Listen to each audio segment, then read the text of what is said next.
Hello, hello. Welcome one, welcome all. Lads, lasses, anyone in between. Welcome to another Lego building session. Just a quick note before we get started. This will be, we're gonna do this set build, and then things are getting really mixed up, so you might be seeing lesser or none of the Lego streams in the next couple weeks or a couple months. We're just gonna kind of let it roll on through. Possibly we'll have one here and there for just needing to get some instructions built, some studio stuff. Luckily we have been pacing it enough that we haven't done one of those in a little bit, but I need to be productive, so I need some time. So a little bit of a change up with the next couple weeks, probably months. We'll see how it goes until some big projects finally come rolling out on the different socials. And there might be like a bonus stream of coming back to this set one last time. I still want to build one more alt build, being a Triceratops. It'd be like the capstone alt build, so I can finally stop building this set and other people building this one set in particular. Because it's gotten its use, it's gotten its wear and tear, it's gotten its play. So there might be a special stream here and there, but for, I'd say, until maybe April, maybe, it's going to be either very slow or nothing at all. This is to catch up, not just the stream side, but anyone on YouTube, thanks for watching. Catch you up to. You might see some uploads coming up a little slower. The gaming streams, for now, will not be interrupted. We'll see how much the playthrough still goes. We might be nearing the end, and when that happens, then I'll take a break for the gaming stuff. But for now, that one is in a better time slot and just kind of works well with, if I don't do a stream that day anyways, I probably won't be productive in that short period of time. To give you a little bit of background, what you see here, if I stream for like 2 hours, maybe 1 hour, 1.5 hours, that's not a lot. That's not a lot, no. But it's like,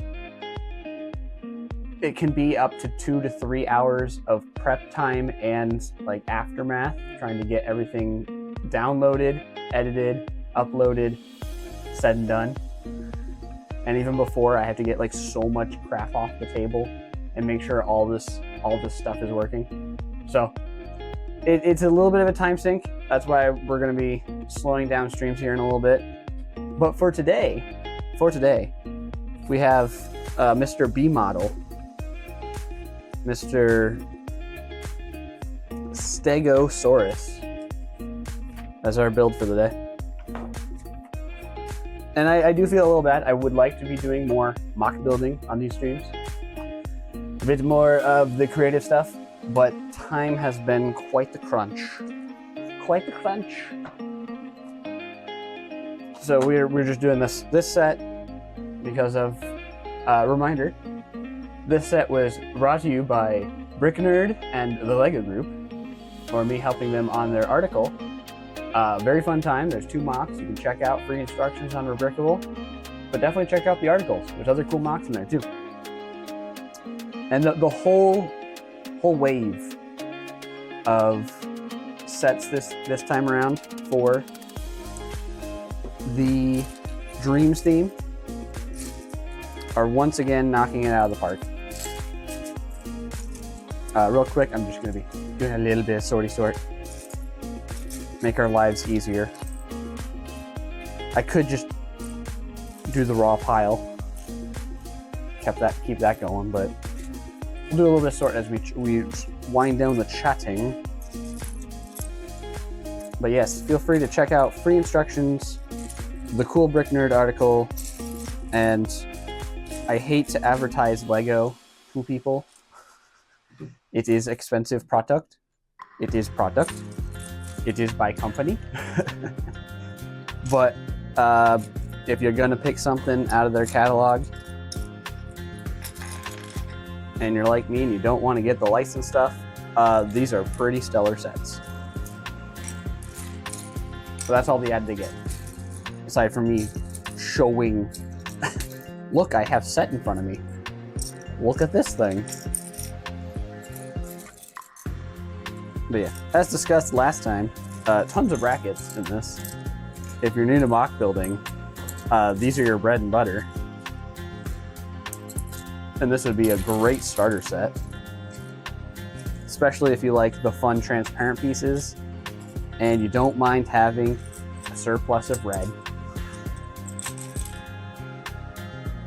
I have had quite a few mocks based around the color red because it's just so abundant and easy to work with.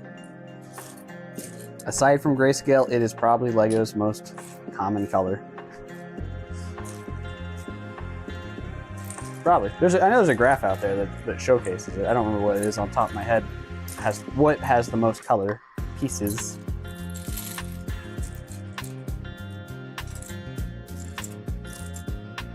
But I know for a fact it's not green. As long as that color's been around, surprisingly difficult to build with that color at times. If you want to do any surplus of details.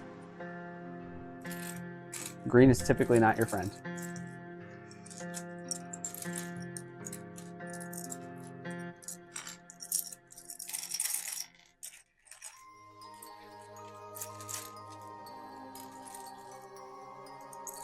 The sort should be a little quicker this time. We still have our segments from before because they make you reuse, like I said, the core of the jet, which we won't touch for a while. And then there's a side build that's just still there. Still there. And the minifigs, but they're just whatever. Oh, and then on top of that, they don't tell you to reuse these, but the feet are identical. So saves those too. Just unnecessary extra steps that we can just save on. Save it.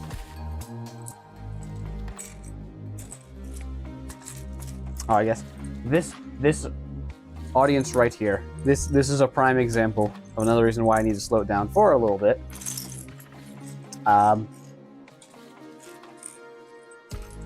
Audience, getting the attention of an audience, finding like-minded individuals that would enjoy this kind of content, doing it on its lonesome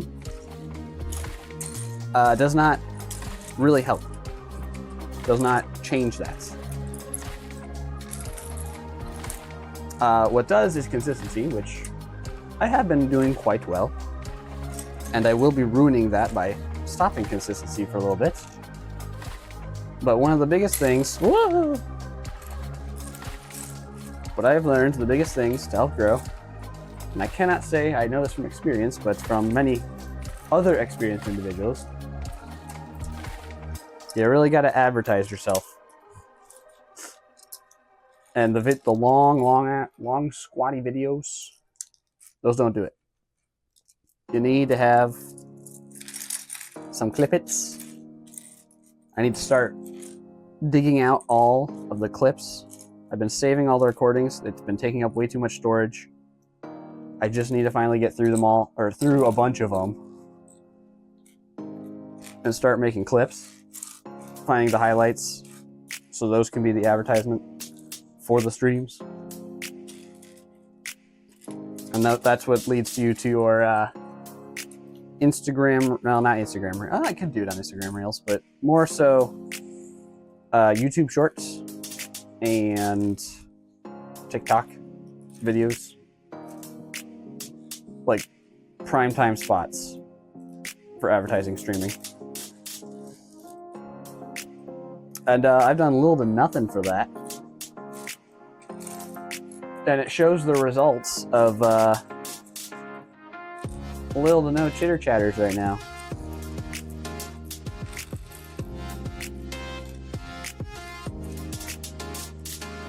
I know earlier on there were some good fellas supporting here and there, but it mellows out. You gotta find that right audience. So that'll be the next step after these streams take a little bit of a break.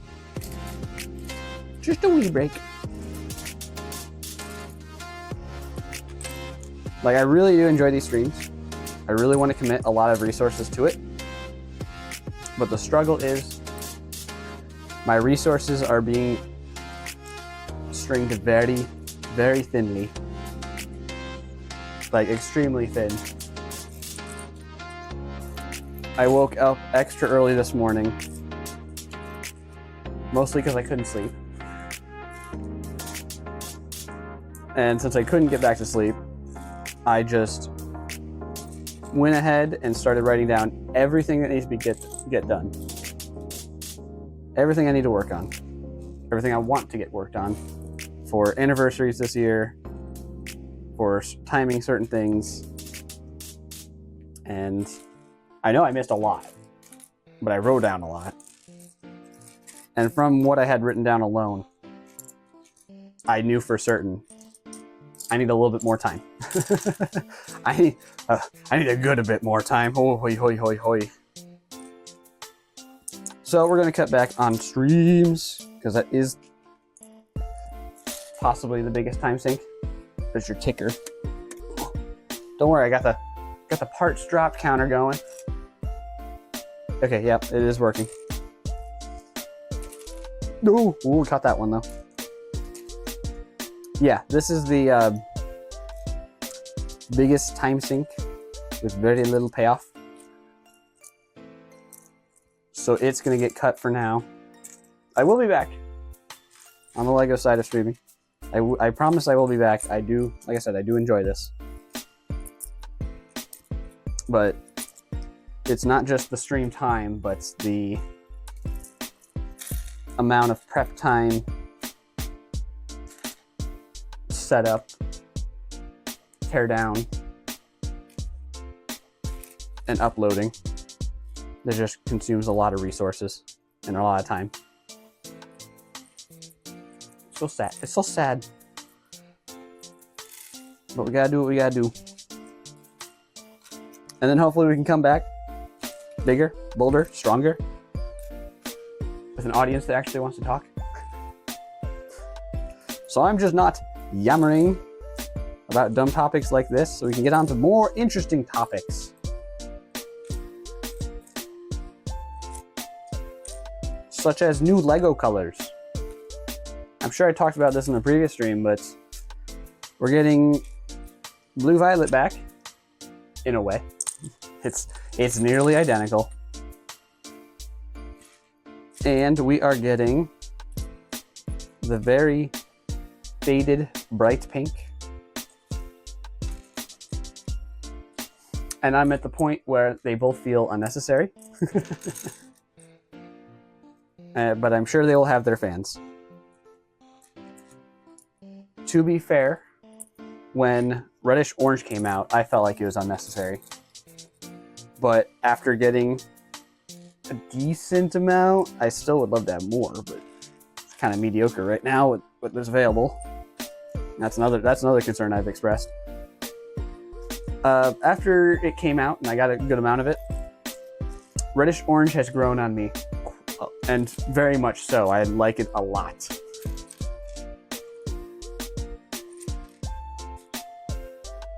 And on one hand, it kind of stinks we're getting away from the playful colors.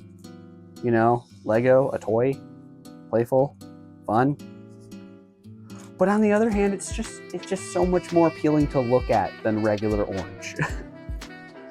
It really is. That dark color it works. It works really well. So I'm very much torn on it, but like at the moment, I love me some Reddish Orange. And still in the current moment, I don't like the new colors. I'm sure it might change. Might.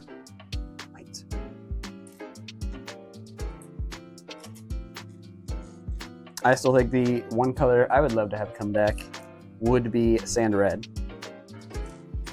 Just a desaturated red. Give it to us.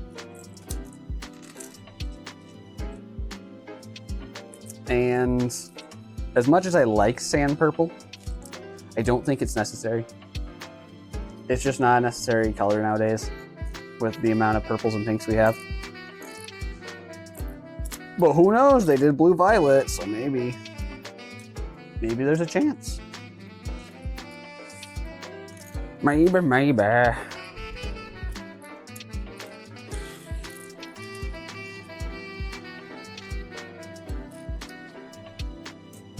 Bam. Look at that. 20-minute sort this time instead of, I think last time was a half hour, so maybe it was still kind of long this time. I don't remember. Who remembers that far back? Also didn't fully sort last time, but whatever. Oh, this is weird. Oh, hold on. I gotta take these out too. They don't want me reusing these. A little peculiar. Oh, because you don't attach the jet in this one. He's got his spines. I'm dumb. His plates.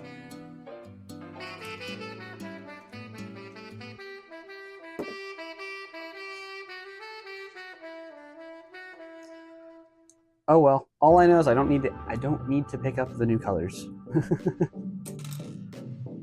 Dark orange, while I was very skeptical of it, I was also very open to picking it up.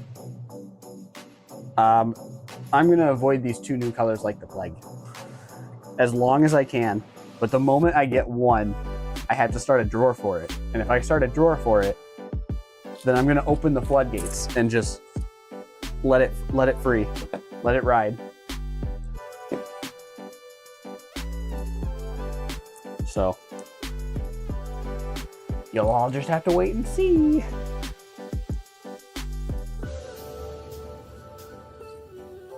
Like the newer sunflower flat flower piece. I know it's coming out in that color and in a pretty affordable set, one of the botanicals. But I feel like if I want to use that color, I don't want to use it for just specialized flower pieces. So I can avoid those, and everybody else can stockpile that color for their weird pieces. It'll help hold me back. The pink I really don't know what to make of yet, because there's just so many pinks and purples. Again, it feels so unnecessary. So we shall see. We shall see.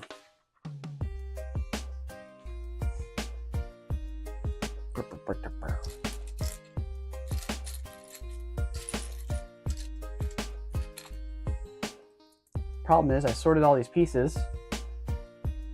Did a great job getting all the brackets into one pile.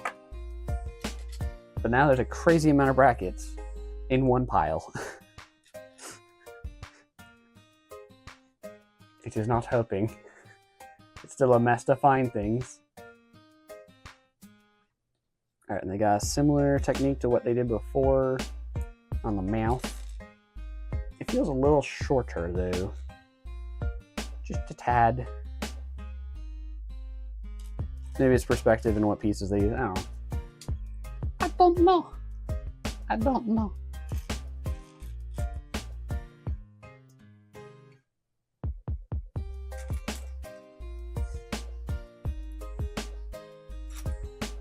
Yeah, if I had all the time, sorry to go back to this. If I had all the time in the world, I would double down on these streams. Like get 3 Lego streams to 1 video game stream. Absolutely. However, I am not in a position to have that much time. Or if I were to commit to that much time, with my current schedule of work, then I would not get any good mocks done, which is my bread and butter. It's what I want to do the most. If I had unlimited time, unlimited money, all I would do is build really cool things.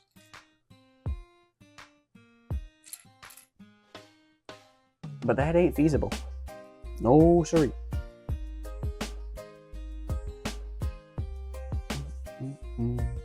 Oh. Getting ahead of myself again. Like this whole snotty connection. Or, sorry, not connection, but build so far. There's just so many layers to it. We got studs going that way. We got them coming out. We got them connected on a bar going in different directions. It's modern Lego.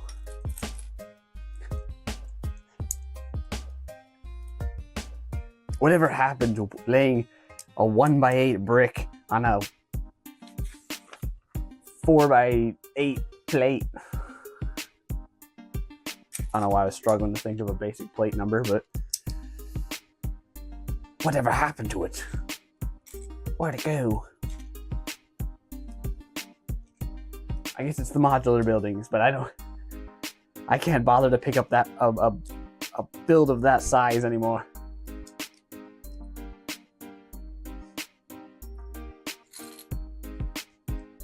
I used to build a city. I used to build a Lego. Oh, picked it up. Got it. No drop today. I used to build a.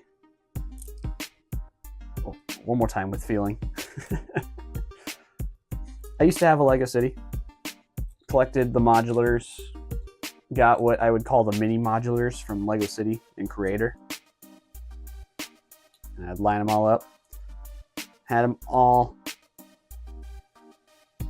It was like a very standardized city. I had the base plates. I didn't do mills, but I did like a half step towards mills. Being, I would have the road plates laying as the base layer, and then I would have the modular buildings sitting on top of those base plates, still on their initial base plates, which does. Kind of a cheating way to get it back onto a full plate, if that makes sense. But then at the road plates, all I'd have to do is put a line of 1x8 plates and then a line of 1x8 tiles overlapping those, and that would act as the curb, hiding the very base plate that the modular is sitting on. Probably best to visualize this rather than try to explain it to you all, but I hope some of you are tracking what I'm saying.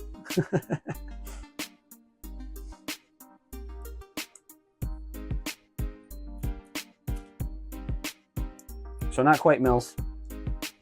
Very, very cheap version of it.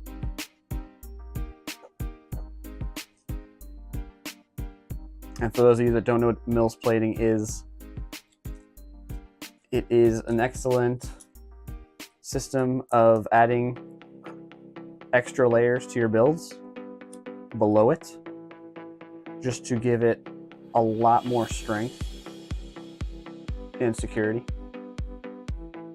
Because if you've ever picked up a modular by itself with its flimsy base plate,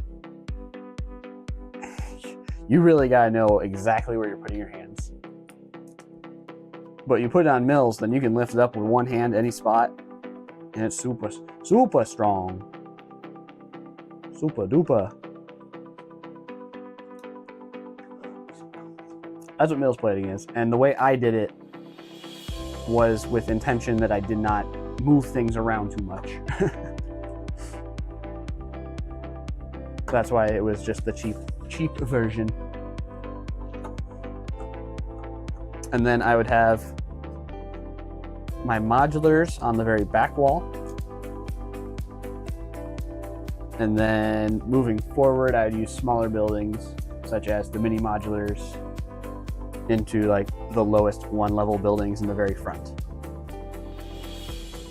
Worked really well. Kept it easier to manage.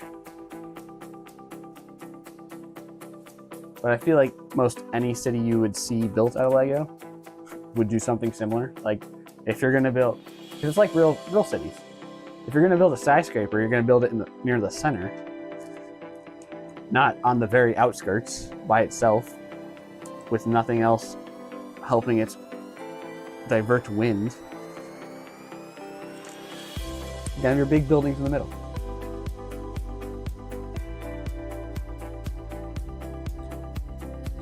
So it makes sense when a Lego display has it just furthest back. It just makes sense. It just makes sense.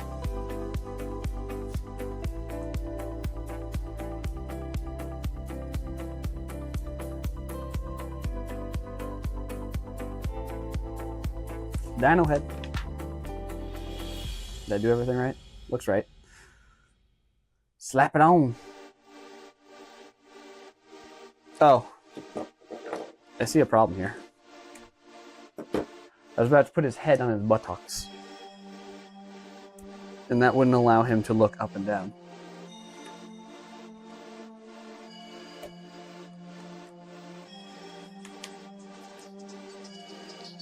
Yeah, very low hanging neck. If you put it in the back, he would just be looking straight up. What's up there? Oh, the asteroid. Well, that's a bummer. Sorry to bring you down, but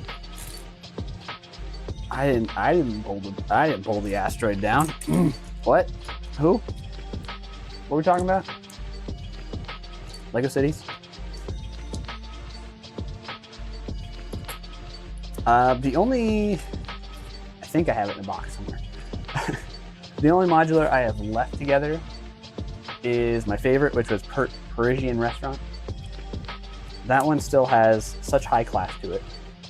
I don't know how it managed to be so good all this time later.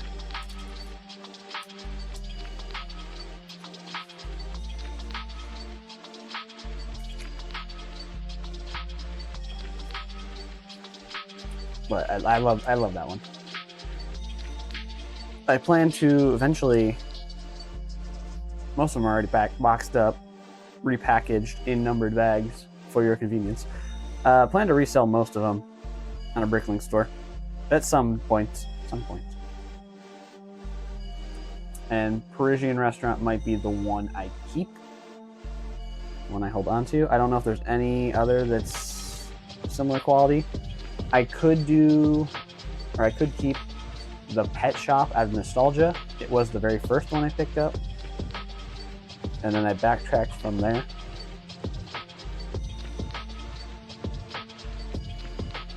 Getting the Firehouse and what's the other one? Store corner mall thing. I'm blanking on the name. That wasn't as nice as it looks. It's very, well, it doesn't even look that the greatest. It's so plain. It was a boring build. I remember that much. What is it called? Grand Emporium. Like, it was really cool. And then you build it and it's really not. Very unfortunate. But it was nice at the time when there weren't a lot of modulars, because it helped fill out the space. But in today's standards, it's like, I think it's one of the weakest ones.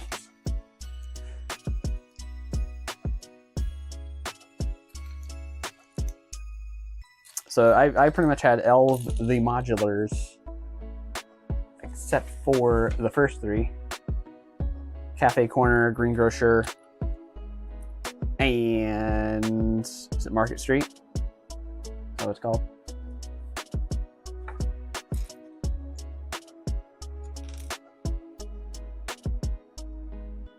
It's telling me to use a bunch of these. 2x2 plates. Okay, now I know where the rest are. I found them. I see them.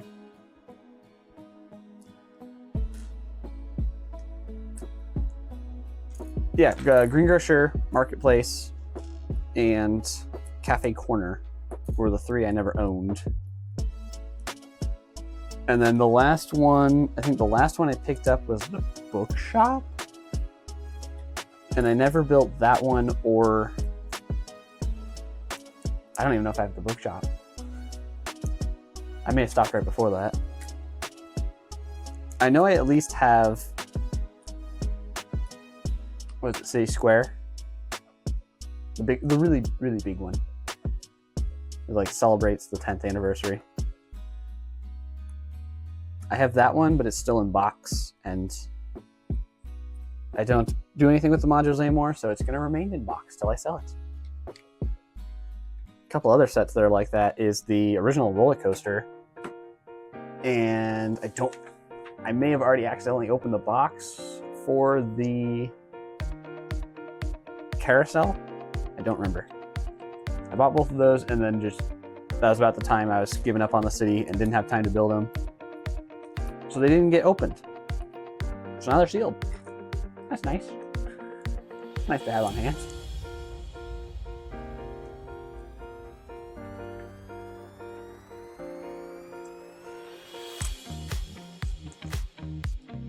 But again, going back a bit, that's the kind of stuff we will see on a future Brickling store. One day. One day. Again, that's a time thing.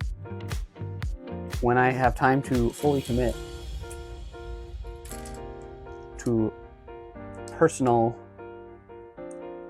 adventures, entrepreneurship, etc. So one day. I feel like I have some other sealed sets that I just like around that time. I had one of the food trucks. No, it's not a big set, but I had one of the food trucks. I don't remember if I opened that or not. I think what happened with that one was I would have actually built it, but I believe I received it as a gift, and it was a duplicate. And I'm like, well, I don't need 2 food trucks. I think it just sat there.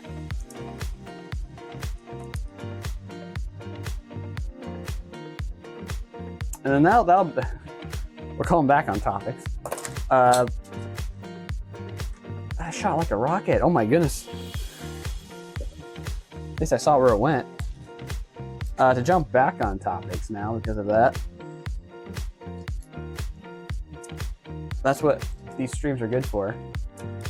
Is I do have a good amount of sets that I still want to keep that are completely sealed and unopened. What many would call the backlog.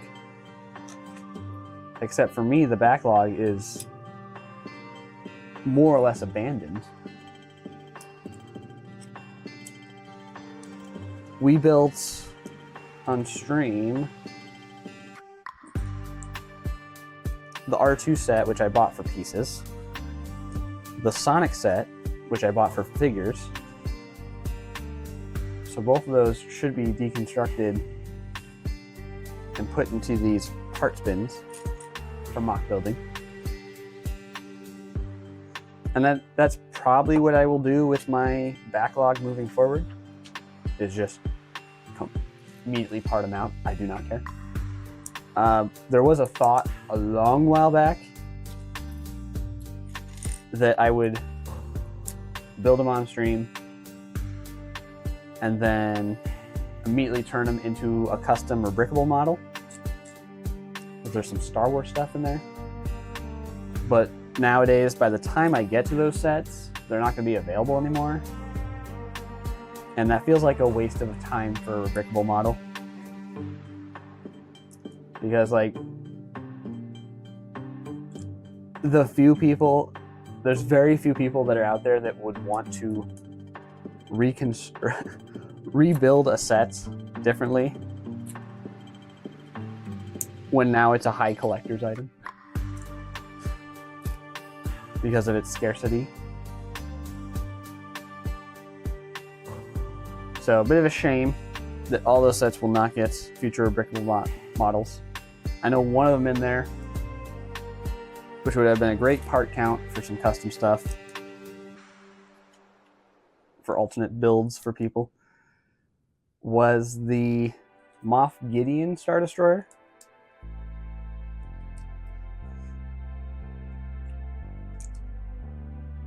Nice large set full of pieces.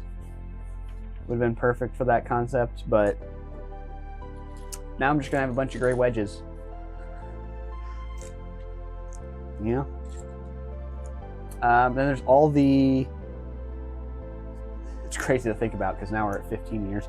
All the 10th year anniversary Ninjago legacy sets.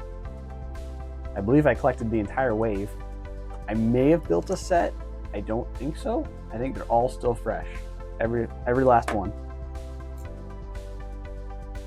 So eventually we'll build the previous legacy sets.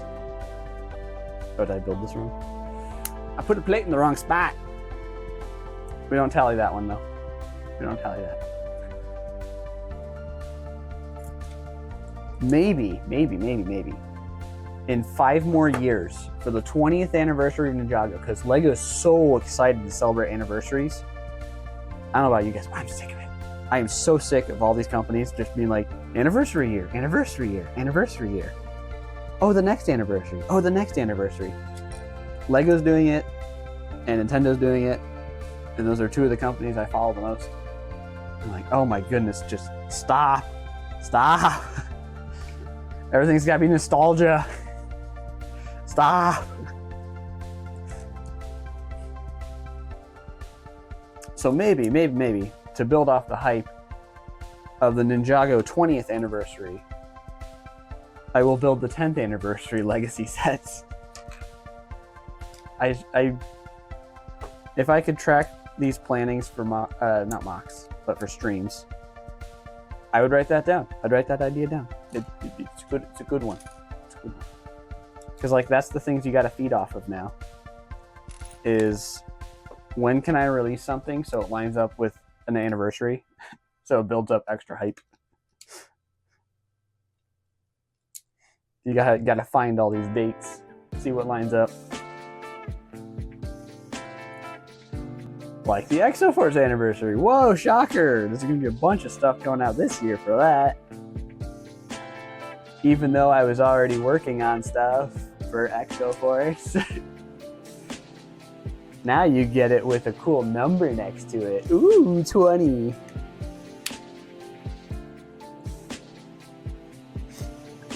And talking of these anniversaries, it makes me think just right now. Right now, I just thought of this. How wild it is that Ninjago and Exoforce were only about 5 years apart.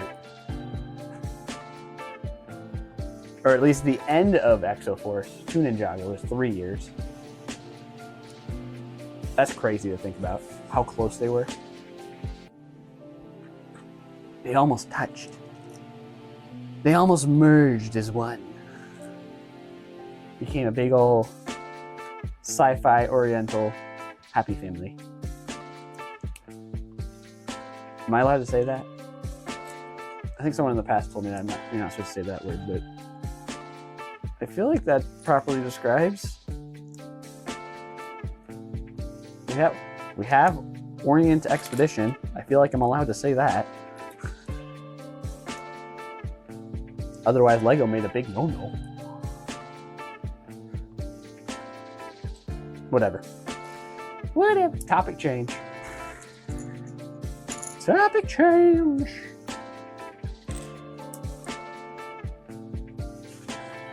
There is a fellow that asked me if I would like to do a crossover between Ninjago and Exoforce. Unfortunately, that would still just be Ninjago, because they already have mechs. And also, unfortunately, I've been talking to people plenty of times that I am just so busy. I do not want to add another thing that is not planned. I'm doing my best. If anyone has ideas or would like to be part of the team for any team, I don't know what team, a team, and would like to help me outsource stuff, let me know. Please. There's just so much to do.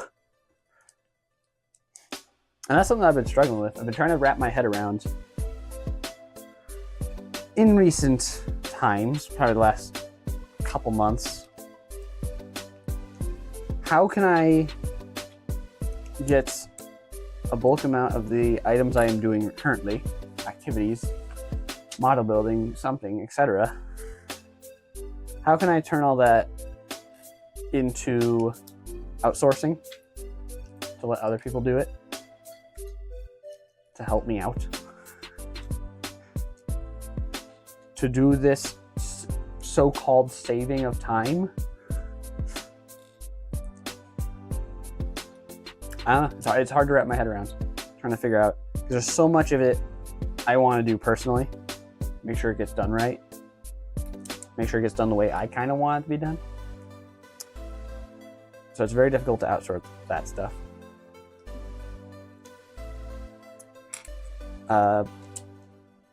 One did work out not too long ago.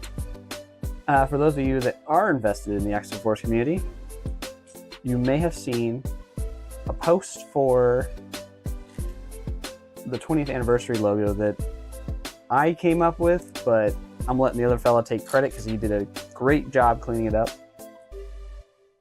And that fella helped me with outsourcing that, because that was something I did not have the skill set for.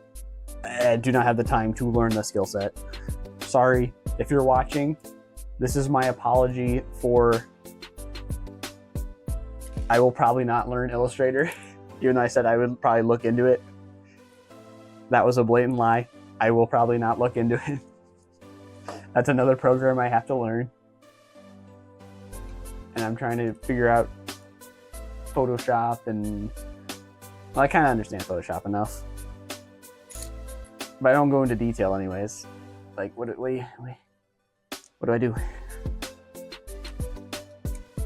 But things like Premiere Pro, I definitely learned stuff on that. I hate the Adobe Suite, but it's there.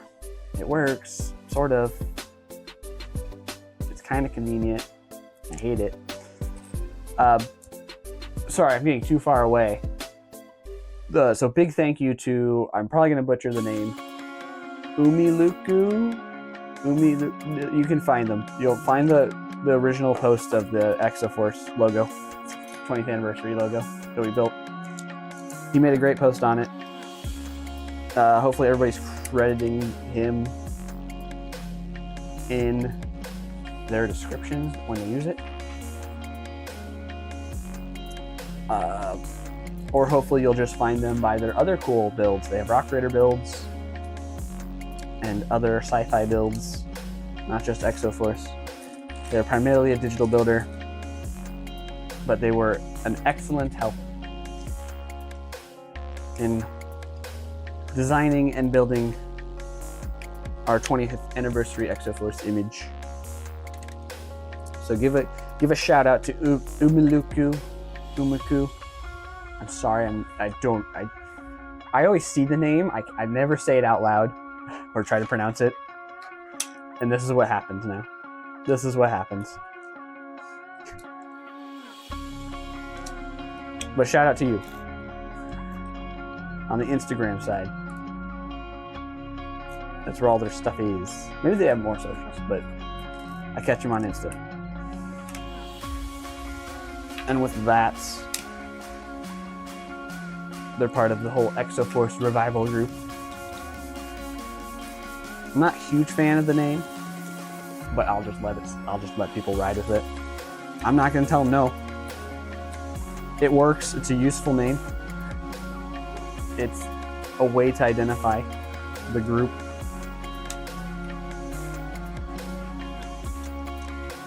This is definitely a B model.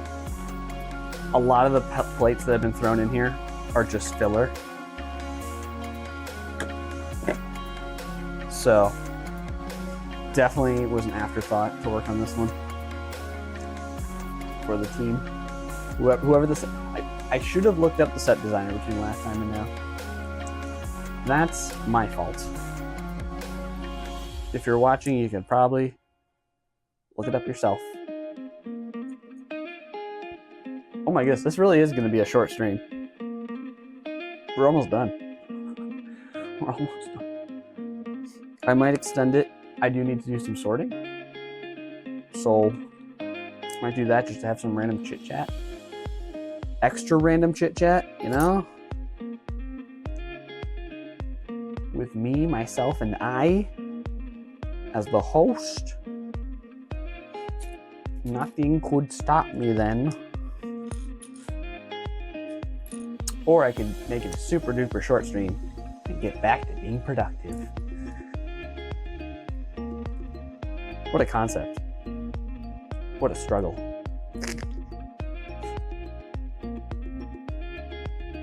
I think, where am I missing? Okay. I was gonna leave these little pyramids on these discs, but the pyramid discs go on the back legs that we already built. So I have failed to catch that and save time where I was planning to. Oops. Oopsie poopsie.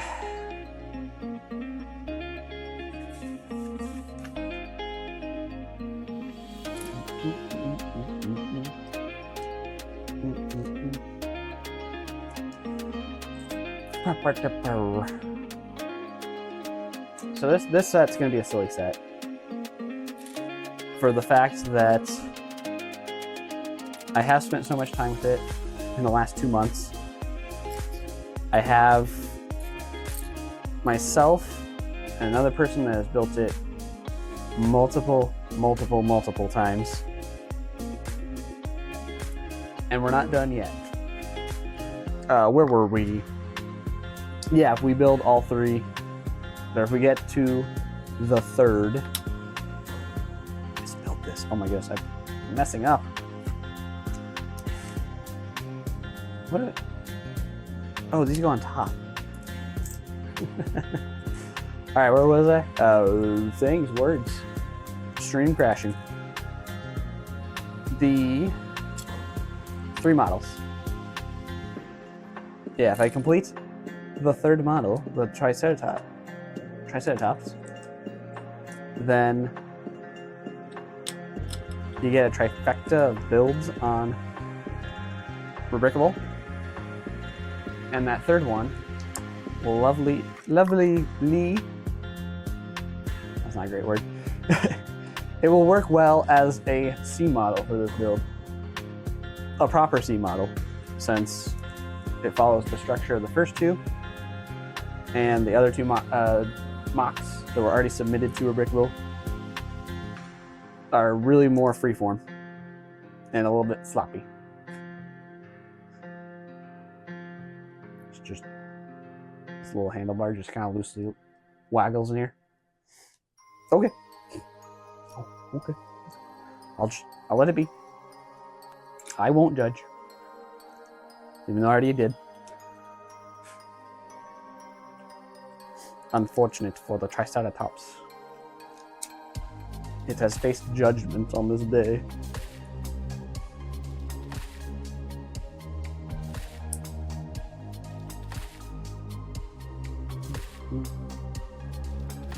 I guess in entertainment news, I'll start with the more unfortunate, lame one.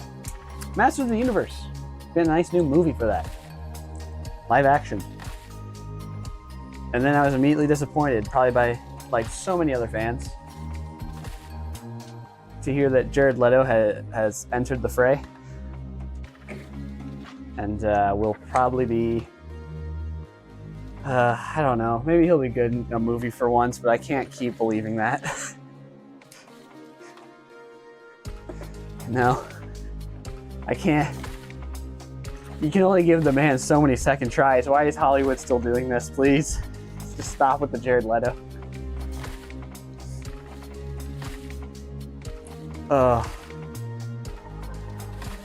I'll wait to hear some reviews on it. Heard Tron Ares was still at least fun. Haven't gotten a chance to see it yet. But if at least it's still fun, then that's all Tron really needs to be, right? Right? Oh, that's so tiring.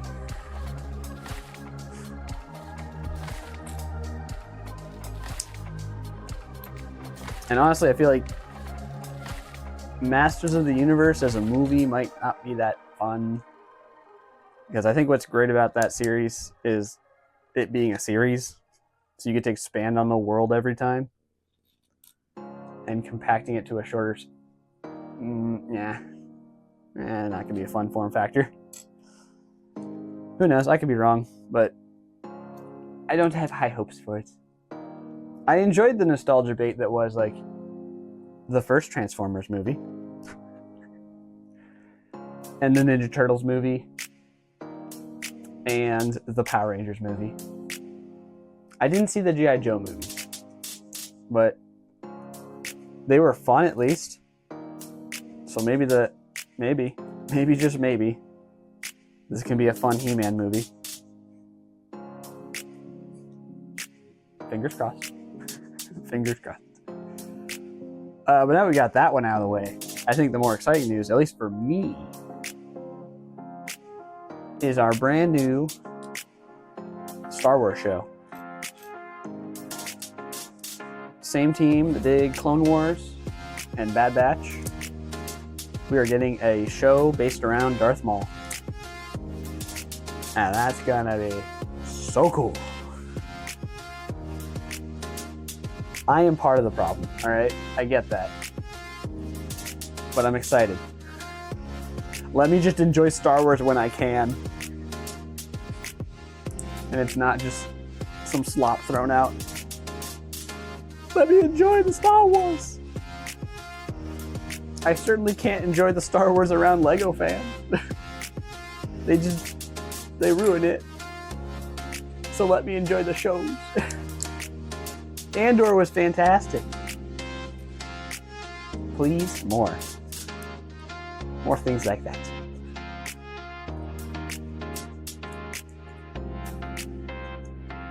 But yes, very, very excited for the Maul. Shadow Lord. I feel like it should be called Lord of Shadow, but I guess Shadow Lord is better naming functionality for what is essentially drug lord.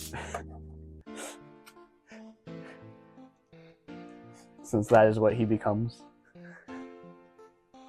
Big old mafia boss. Ooh, I guess it'll probably explain how he gets displaced from being a mafia boss.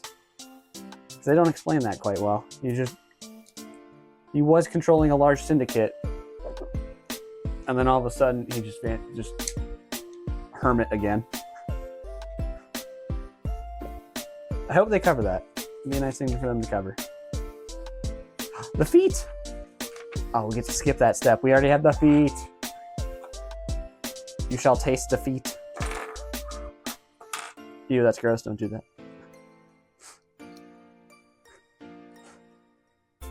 Try to get on camera where I can. It's a little awkward. Let me set him down. Set down the baby. Wah. Wah. Okay, very loose studs on the back of the leg. Incredibly difficult to get in there now because it's kind of wedged between some stuff. Thanks, Lego. Great design. Definitely B model. There we go. I can stand him up. And splay his legs a little bit.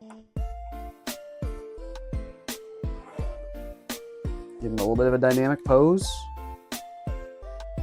Okay, never mind. The hinges are very limited in motion. I got the back legs offset. That's what really matters. Okay. Oh, yeah, that was a much quicker build. Since we're only building like half of it.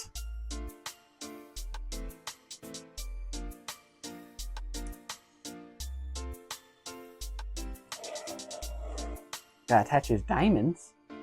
Diamonds, so shiny.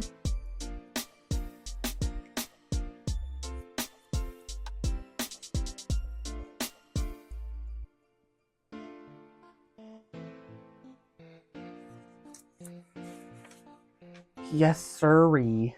Oh. Oh, the tail. Wait, that's. Wait, okay, hold on. Forgot to add a segment in the tail. Things are a little off. But at the same time, you can't bend the tail up and down. Just a little unfortunate. Got this weird low-hanging fruit, Ankylosaurus tail. They kind of merged them.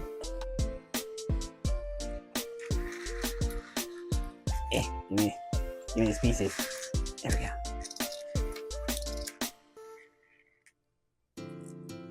I feel like I was gonna say more about Star Wars stuff, but I don't remember what. Oh, shows. Me catching up on things. That show will come out in late April. And in March will be the One Piece show. So I'll probably watch those back to back.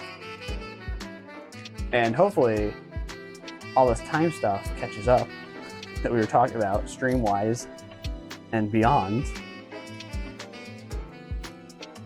Hopefully this all catches up. And then I'll eventually just watch the Fallout show, season 2. Because I was planning to watch that before One Piece, but no, I'm just going to take more time where I can right now. And it gets pushed back even further. Hey, be proud of me, the people out there that are super into it. I did watch Arcane, if I didn't mention that before. I watched that, finished it up a couple weeks ago. So don't judge me. I'm watching shows where I can.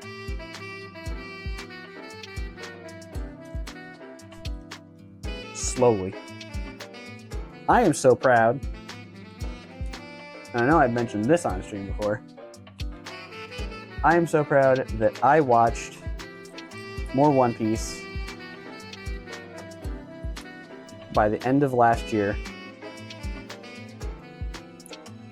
and finished the Dressrosa arc and then started and finished the Whole Cake Island arc. I feel so good about that. To be slightly closer to caught up. And then I started Wano. And now I'm at stop again. Which honestly, that's all I really need for now. It was good progress. It was good progress.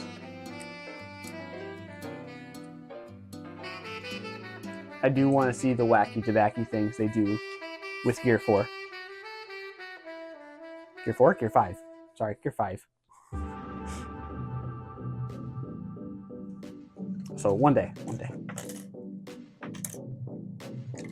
Oh!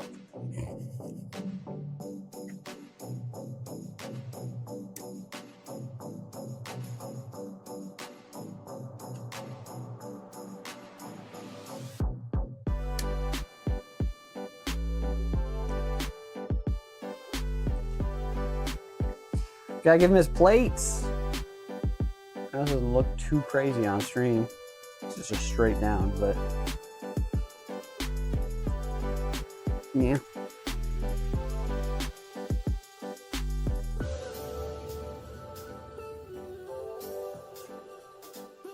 That's what he looks like so far. Almost done. Pretty much the dino's done. There's a lot of awkward leftover pieces though. Actually, I would have used a few more. Alright, he gets to go in the corner. He gets to go over there while we build this skimpy little jet out. And of course, I used one too many pins on the inside of the dinosaur. So we are going to have to do some surgery.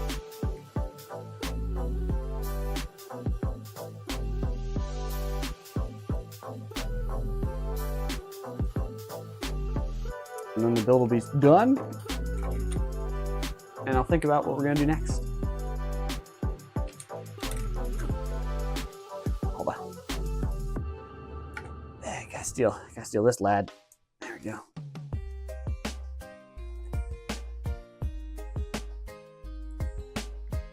His tail doesn't need that many Technic pins. He doesn't need it. He doesn't need it.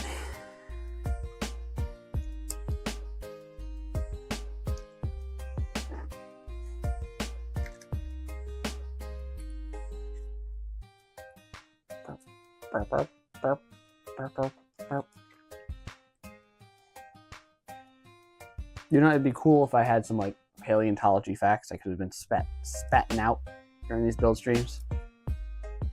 I did not do research, and I am not a paleontologist, or have been tracking the information that has been coming out from that. No, they just feel like using these discs back here just to use them up. Why didn't you use the other discs? Well, you could do so much more. Hold on. Is that where it ends? Yeah, that's where it ends. Okay. They had extra pieces, and they could have just done this. You can throw a couple of these discs back here, and a couple of these bumpers, and then you got extra thrusters. Why would 3 extra pieces? Come on now. And then there's also all this. These are the leftover pieces for the Stegosaurus. And this is just a jet now on the side. This is literally just Dino and Jet. This is the complaint I had before. Now you can't even attach the two. You have Dino and you have Jet. That's our pair. Try to get them angled for you. Different views. It's the same design of when you open the legs up further. Well, that's a poor image of what a dog would be doing on a fire hydrant. But yeah, as you splay the legs further, the panel naturally goes up, and then you can put it down and then just slap the panel back into place, which is really cool. They do it for the little ones too, but I don't think, yeah, it never really clashes. So it just kind of stays in place. Nearly almost perfect. Yeah, very much a B model for this set. It didn't quite utilize the pieces to their potential. Just a lot of stuffing in the legs. But, I mean, a respectable model nonetheless, because 2-in-1 is always good to see. Always good to see. That at least concludes my journey with the official builds. If only I didn't have dreams of making, pun intended. If only I didn't have dreams of making a third mock from this set. And more instructions for people to build on Unbreakable. Would have been nice if I just didn't. Now I thought about leaving this guy together, because then all the parts are in one place. I'll get the minifigs in here too. This is the whole set. Oh shit! Thought about leaving this set together so that parts are together, and then this bag of parts is smaller. But since we have, wow, this is a real short stream so far. Since this stream has been so short, let's just disassemble this. So I hope you got your view. Hope you enjoyed looking at it. It's a fun build. It's still fun. Still a cool dinosaur. That's all that really matters. But since we built it, you can already see the photos I took of it when it was built by someone else. That's on all the socials. And there's a recording of it for the transformation into the other. This is visual imagery of the other mocks. Gerbily gook. You can find the other ones on that. There's some reels of that. I haven't seen this set before. It does have quite a lot of pieces, so you can indeed make a lot of alt models with it. Yes, that was the convenient part.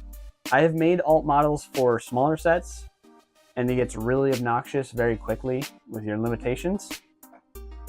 This one, the second alt model I made was very healthily like 80% of the parts, which isn't bad. I think my first alt model was about 50 to 60%, so having the extra parts is a big help, especially with how modern sets have been built. This one, well, it surprised me because I don't usually build sets, and this slowly gets me back into that. But with this one in particular, and I don't know if all modern sets are like this, but there's a lot of brackets. A lot of sideways building, which for a mock builder is a dream. You get so much more detail. But at the same time, it's a dual-sided blade, because then it's like, I got the end of that first alt build, and there were just so many brackets left over. It's like, I can't use more.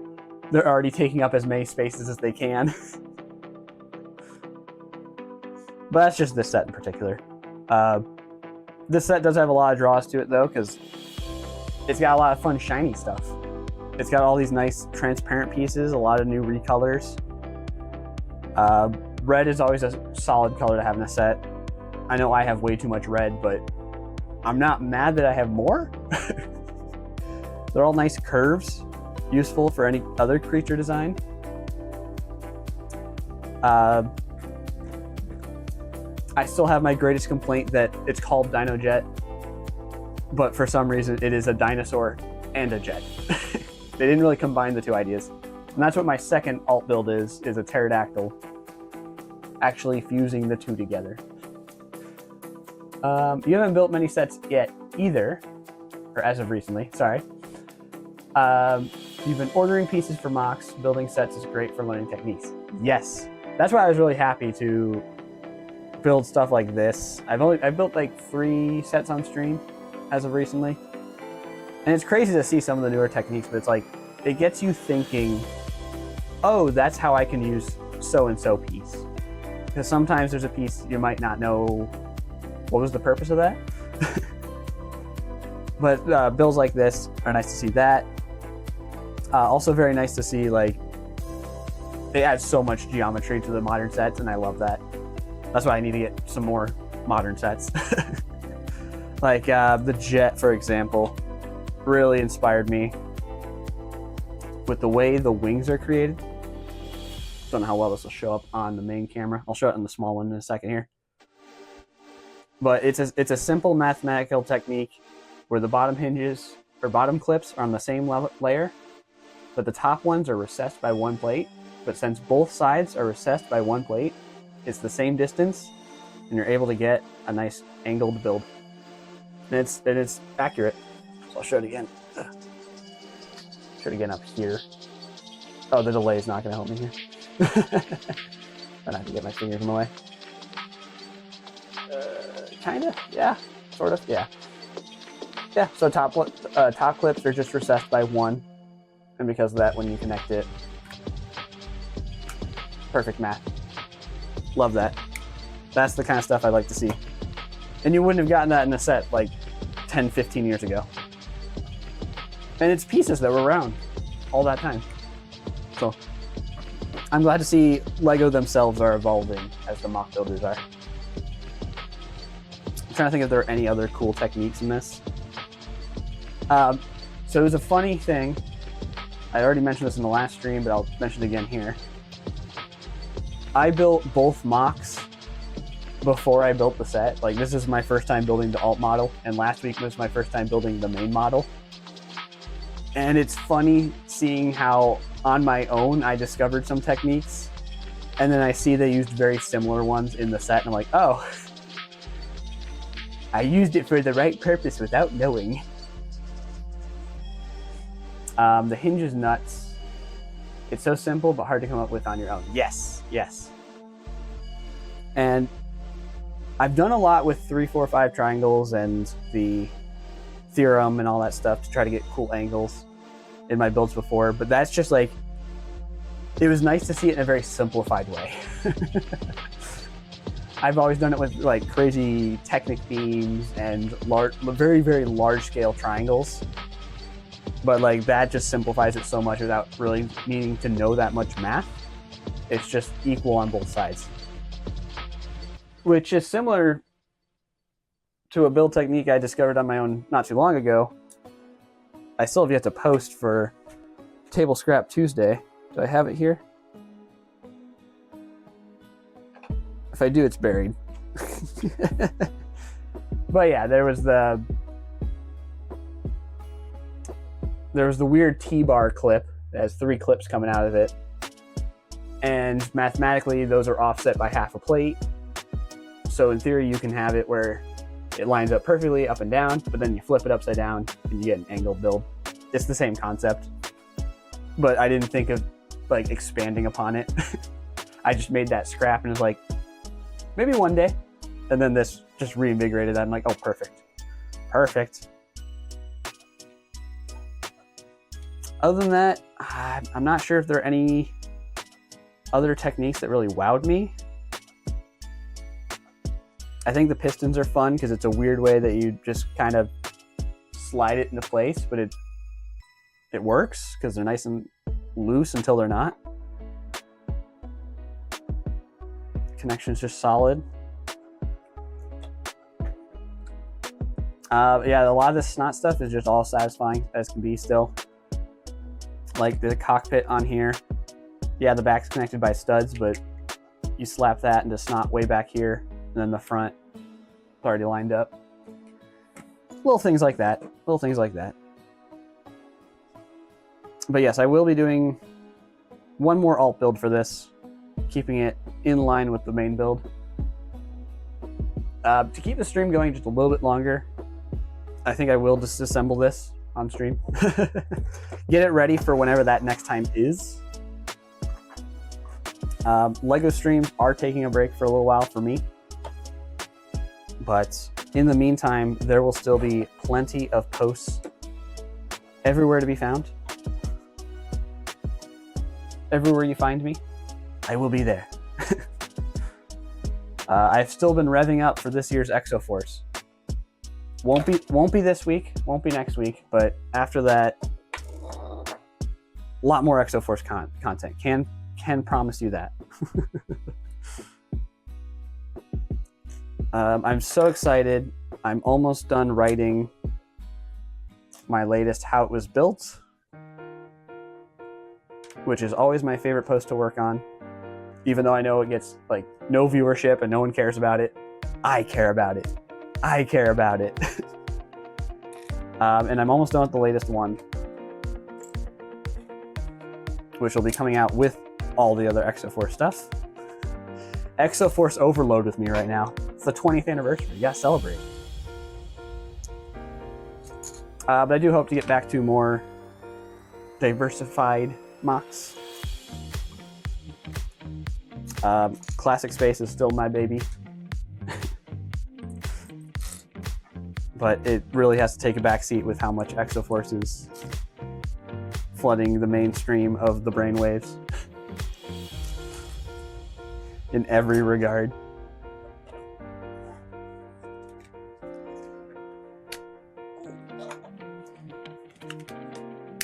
Try not to let these explode on me this time. And I've mentioned it before, this final mock I've been building, I'm going to use as many as the reused chunks between A and B model as I can, which means the jet will stay, the core will stay, and the feet will stay. Make it easier on myself because first one was fully from scratch, second one was with the jet, and now I'll just use it as much as I can from the set, pre-built. Where was I? Yeah, I know, I keep making all these promises. There's more stuff coming, we are on the horizon. After this week, I think we're set, or I'm set, for plenty more posts. But like I said, stream has to take a break after today. I just need time back. Give me as much time as I can to work on some of this stuff.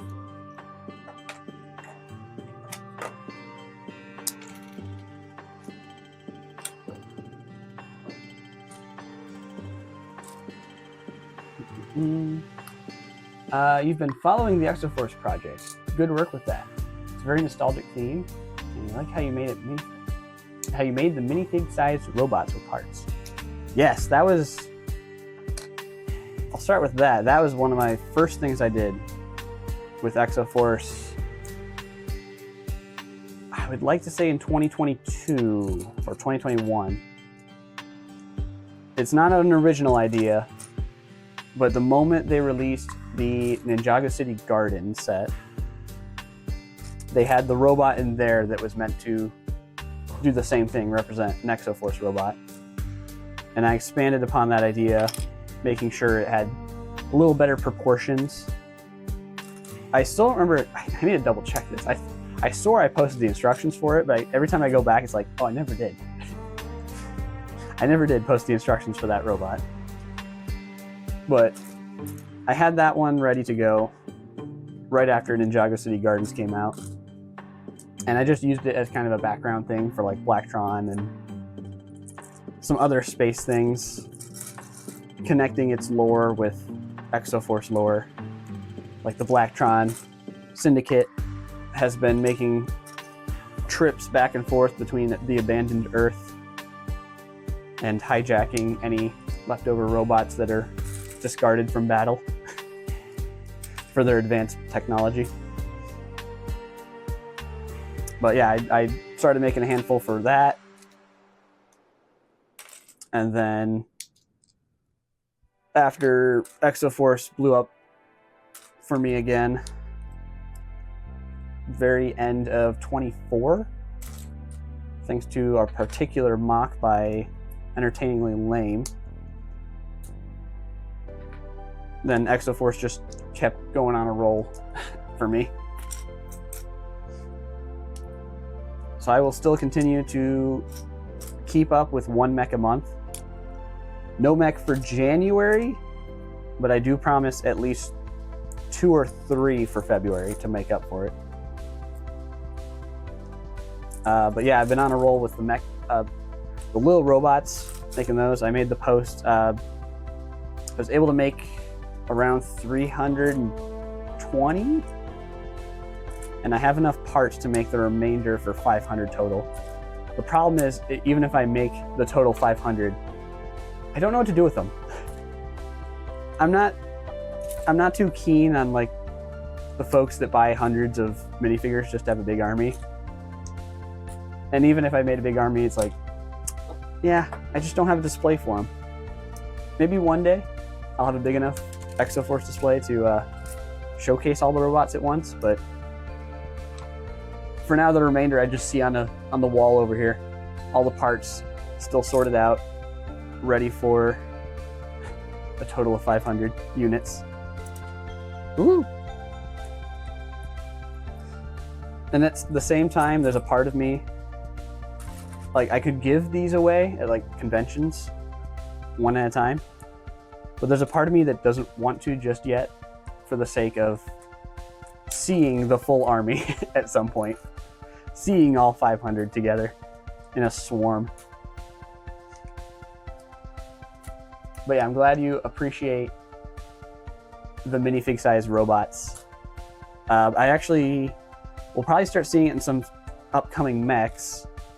I've finally gotten a good core for the larger mechs that can house those custom robots as tightly as possible, because they take up a lot of space compared to a minifigure. Yeah, 100 minifigures sounds great, but requires an insanely large mock to display them. Yeah, and that was... I'm glad I haven't seen it recently, but there have been a couple conventions where someone will show up with just like 20 48 by 48 gray base plates and just have all their medieval minifigures on it that are the same faction, the same style. just repeated over and over. And it's like, we could be displaying mocks here and you're just showing off your minifigure collection. I'm not a big fan of that. But luckily, I haven't seen that in a couple of years. But it's always awkward, always awkward. But yeah, if you have a large, like, say, Battle of Helm's Deep from Lord of the Rings, then yeah, throw a couple thousand figures in there. That'll be cool. So, I don't know if I do have a plan for an extremely large Exoforce display several years down the line. So hopefully that'll be the big hurrah for me to finally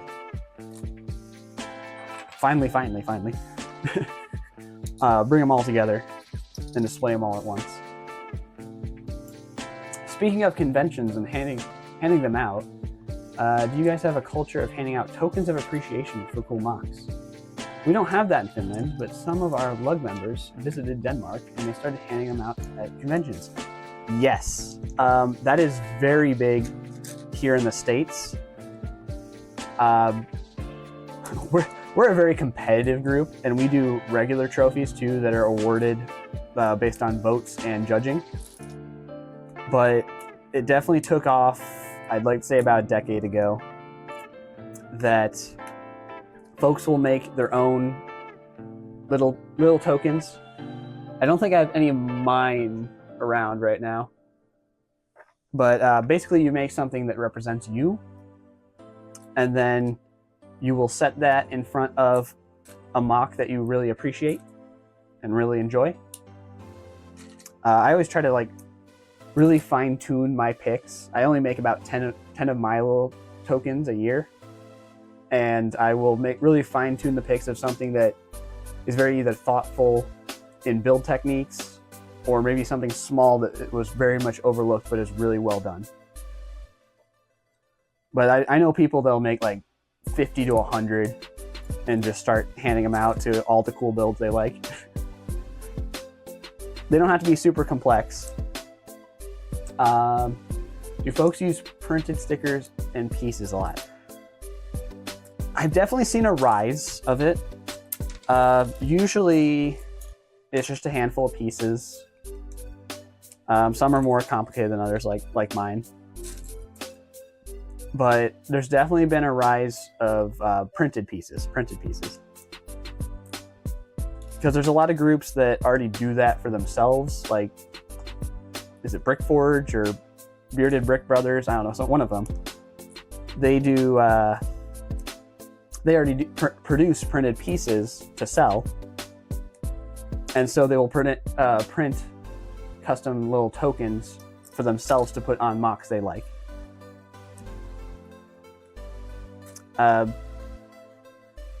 What I have seen interestingly, this past year, 2025, I saw a lot of 3D printed pieces. So not 3D printed as in like a small system piece, but say they printed the ladybug 1x1 tile, and they upscaled it so it was about yay big, the size of a camera lens. They printed a big ladybug piece, 3D printed, had the print on top.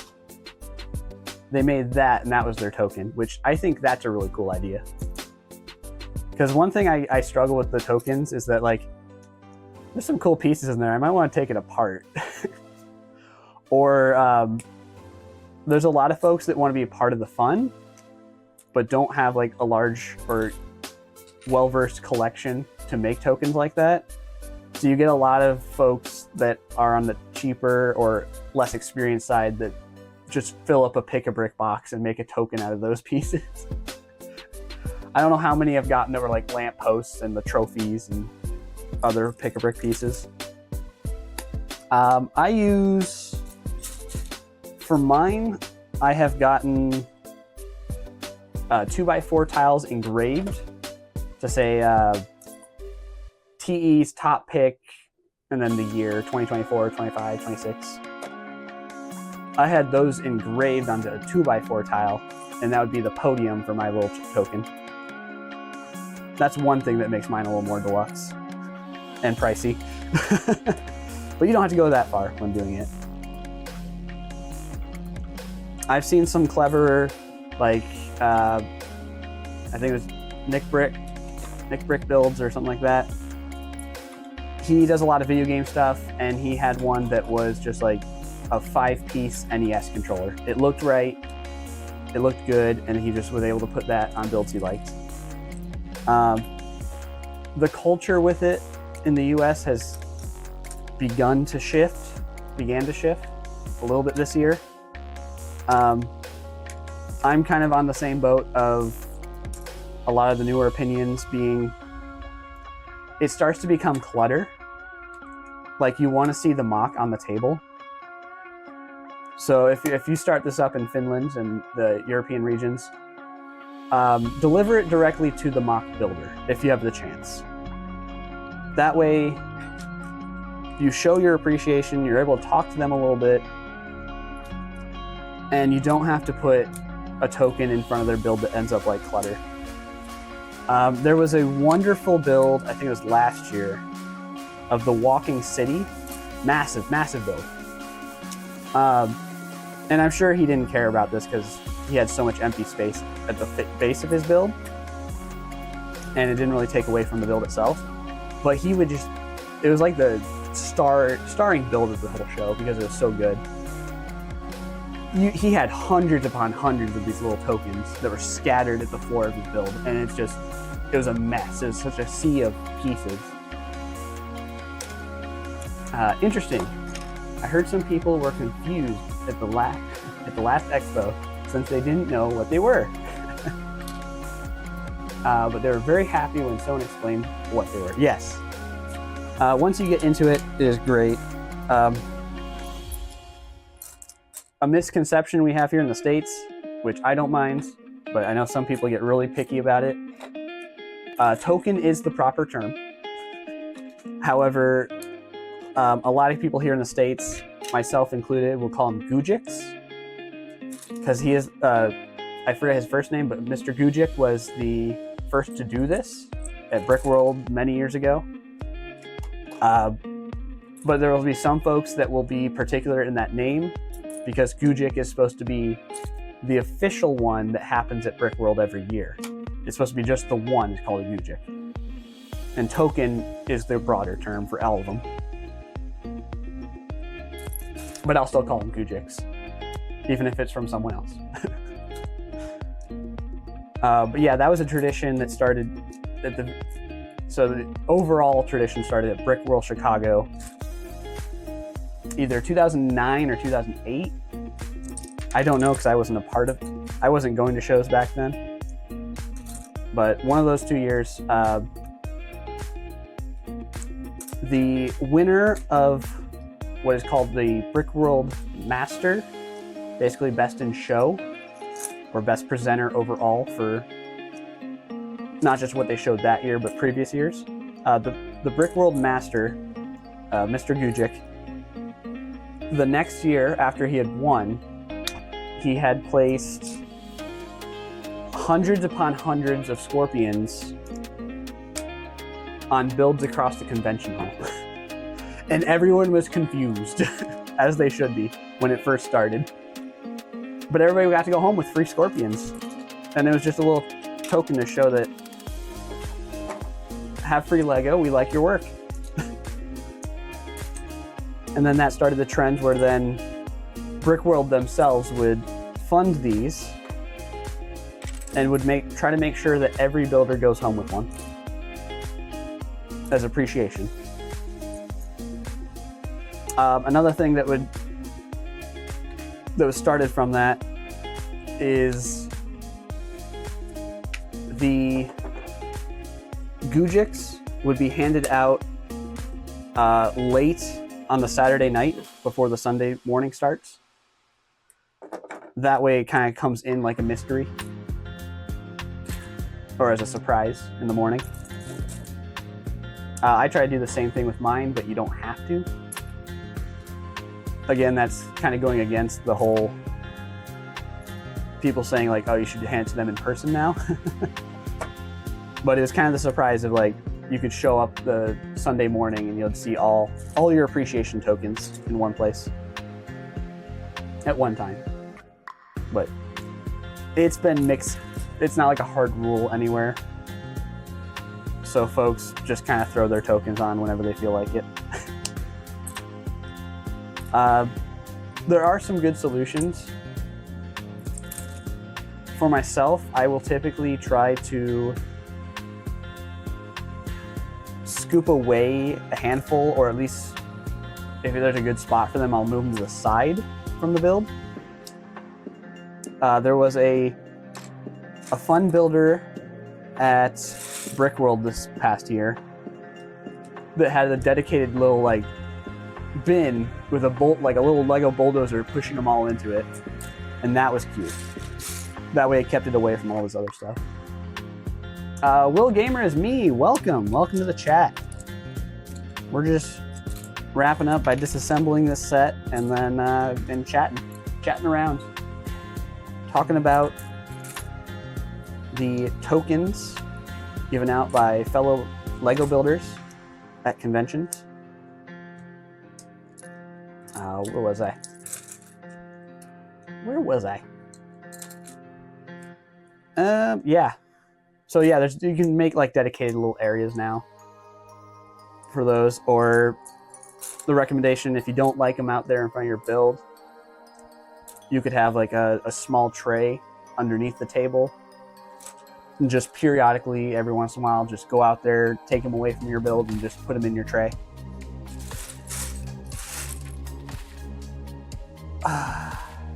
Well, I got this far, and I didn't like bring a bag or anything. I'll do something with these later. To keep talking, I might disassemble some more stuff. That didn't take too long. As promised, this will eventually become a third mock. My final mock for this set being a Stegosaurus. Then more free instructions. And I'll just try to wall it out. It's going to be a nasty little stain in the corner of the camera.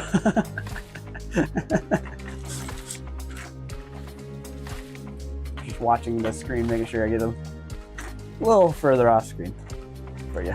Okay. Get the manual out of here. We have time, and I have plenty of things that need to be disassembled from previous streams. So I think that's what we'll do. Got the ARC 170 from 2005. That was built on one of the streams leading up to my charity stream back in November. It was all Star Wars themed, so got this set ready for that. And it's just kind of been sitting there for the last 2.5 months. 2 months? Yeah, 2.5. But yeah, tokens are an amazing thing to do. It's a great way to show your appreciation back to the builders. And like I said, you don't have to do anything crazy. Don't have to build something super complex or super big. I will typically try to plan it out far in advance, so I can just slowly accumulate what I need from them over Bricklink orders. Unfortunately for me, this year, I have not even begun to plan it, and I have not been making Bricklink orders with the whole tariff situation, so a little behind on that one. A little behind. I'll throw these guys up here.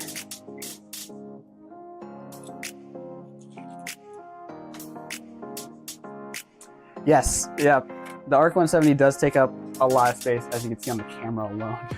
Oh, and we got the far camera. You can see it there. Really wide model. But to this day, I'll do it one more time for good time's sake before I fully take it apart. Still really appreciate the play function, as slow as it is. Just that motion of getting the 6 wings spread out, And then at the same time, hold on, if I can do this right. Nope, that's not the right spot. Shake it up. And then that same actuator is what, well, I could break it too. The same actuator drops the bombs. I'll show it one more time from the top screen.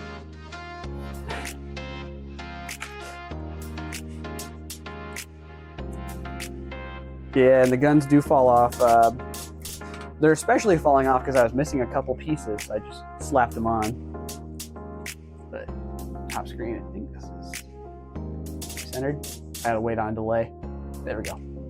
So you just twist a knob and opens and closes the wings. Really cool, really simple mechanism. Makes me sad we don't see more rubber bands from Lego. I guess this is kind of really mediocre seeing it on the Instagram side because it's such a small box. It's not widescreen like the Twitch side. Sorry about that.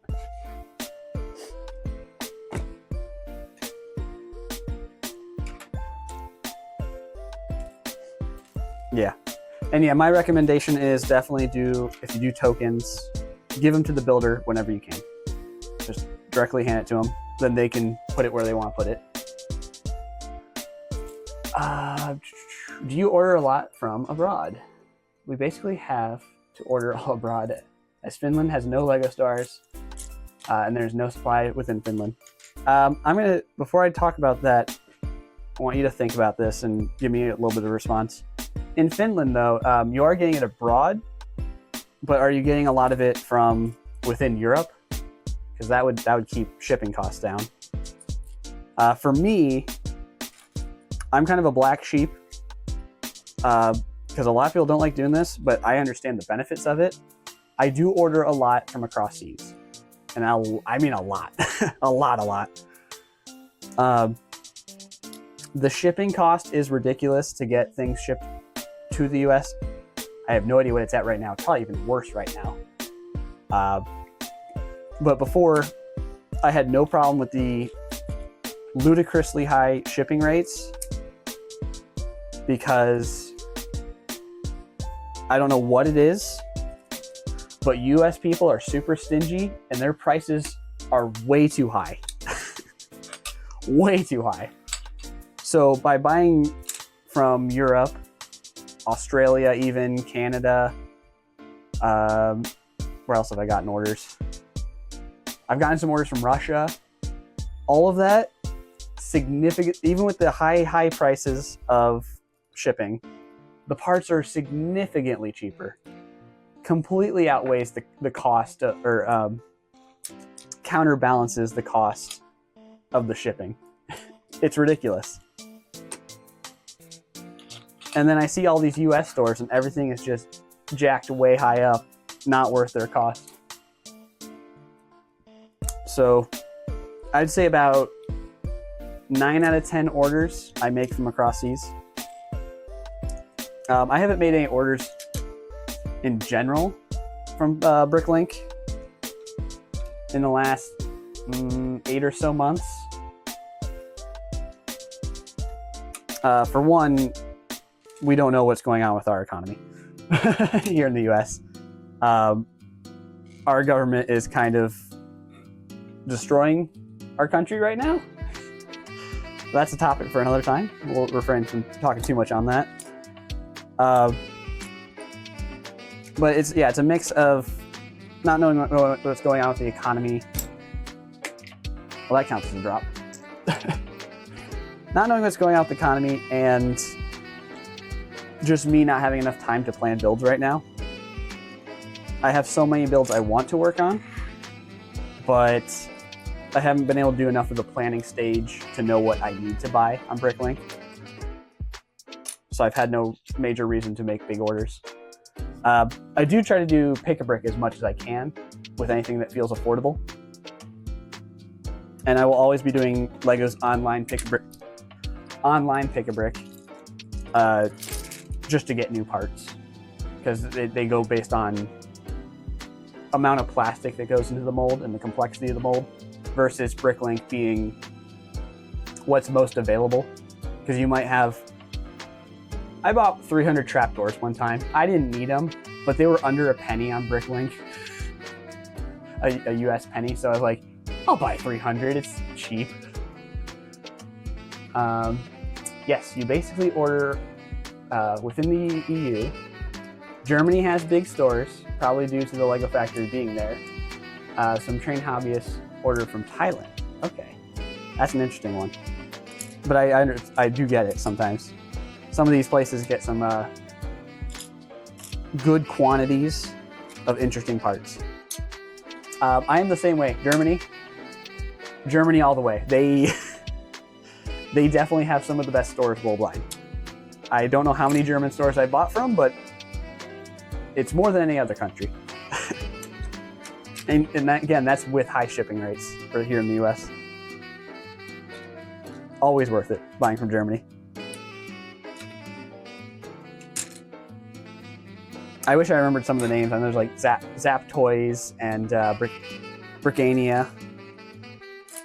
There's a couple other good ones that I'm unfortunately forgetting, but yeah, Germany is, they're a whole nother level.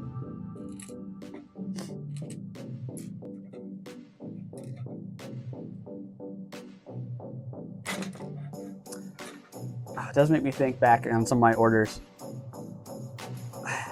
I made a very expensive order from Russia. And the reason why it's so expensive, well, it was such a great deal. And the reason why it's so expensive was I bought like 80 or so collectible minifigs. But they had like the cheapest ones worldwide. I don't know why. But that one store, they had so many of the minifig I needed. And looking back, I wish I had just bit the bullet and like doubled my order. Because I haven't gone back to it since. Yep, Brickania a lot there. Yep, I recognize them. I do find it funny that they pack their minifigures with the big card. The reason I find it so funny is because I bought, it's technically a minifigure, Meek from the Marvel movies. It's just a head and 2 studs. That's all it is. And it still gets the big card. So I ordered a handful of those because I needed them for some aliens. And so I ended up with all these big cards. And the following couple of conventions, I just walked around, and when I saw a friendly face I knew, I'd be like, "Do you have time to talk about our Lord and Savior Meek?" The name of the character, just handing them a card, and they'd get a good chuckle out of it. So I'd have a whole stack of them, like flyers. You have time to talk about Meek? But yeah, I get putting the card in there to keep track of your own stock, but you just don't see really anyone else doing that. At least not at the size of card they have. Oh. Keep it coming. These are great topics. I love this. It makes me sad. I'm taking a break from the Lego streams. I need to come back with a big hurrah because of this kind of stuff.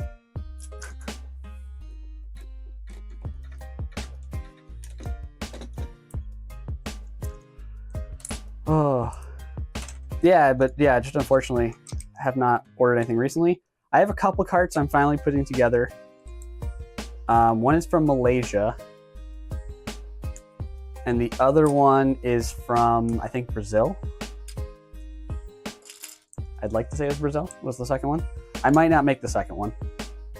It was mostly just some spur of the moment, like, these could be fun. They're not things I need, but they could be fun. Because, like, they're pretty easy to find.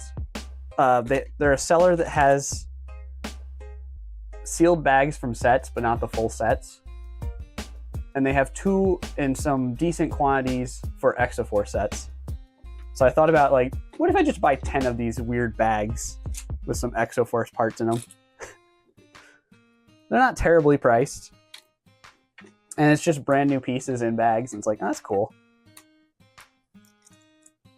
And then they have the one Exoforce face print I don't have.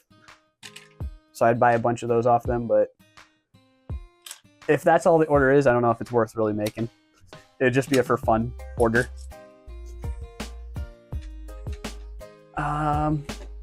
What do you usually do during streams? I wonder if people would find building mocks enjoyable to watch. Sets are quite nice, as they don't take 8 hours. Yeah, I can talk a little bit about that. I try to mix it up just because I have a lot to do. And I try to use this time to help me get some things done. But I usually do some mock streams too. It's just a little difficult for me because I haven't made quite a full conversion of it.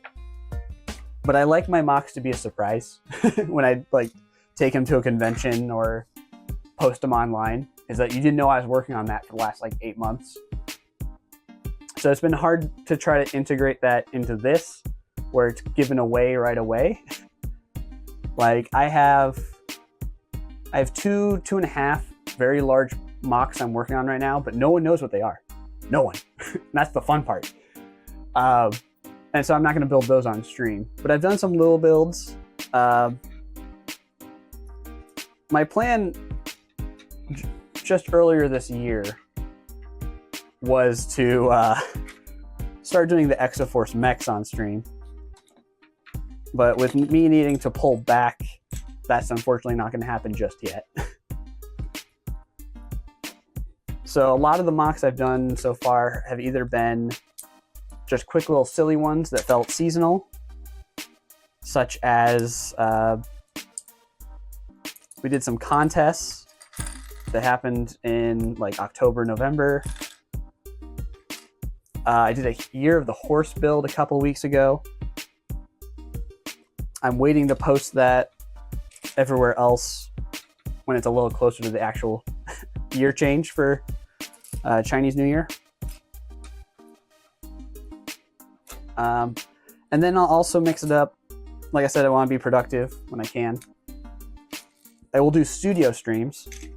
I've done a couple of mocks digitally built on stream, but I will also do the full instruction process on stream. I keep looking at chat for some reason. I need to look at the camera. I'm sorry. I need to be looking at you, the folks out there.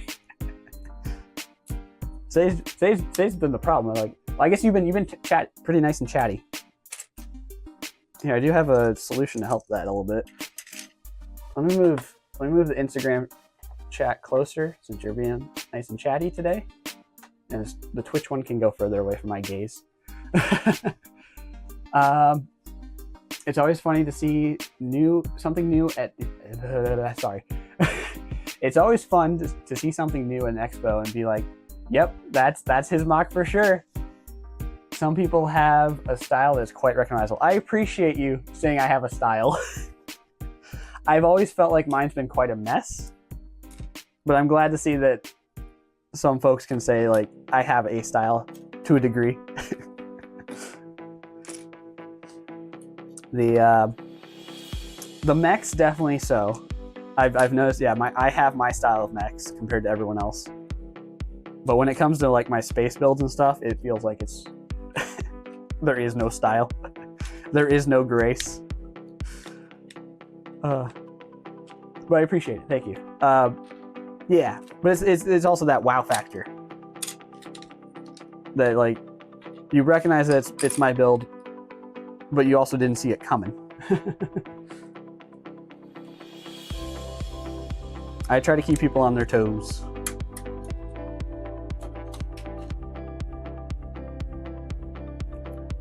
And that is the thing with me, is like I do like to build a wide variety of mocks. So you might not be expecting one of the big builds coming out this year. Although I kind of teased it last year, but we'll see. We'll see. Because I do like to do variety builds. And even though I say that, yes, I am getting super wrapped up in Exoforce. I am committed to the Exoforce stuff right now. I will be. I have no shame in talking about these plans right now to the public.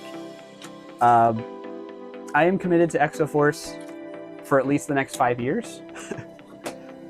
I plan to ride out this train from this year being the 20th anniversary, all the way 5 years from now, the 25th anniversary. So I'm in it for the long haul. I will be locked into Exoforce and hopefully still doing some cool stuff on the sides. But yeah, there's a lot of Exoforce to come. So hopefully I can make it fun for everybody else to celebrate a beloved theme that is understandable would never come back from LEGO directly.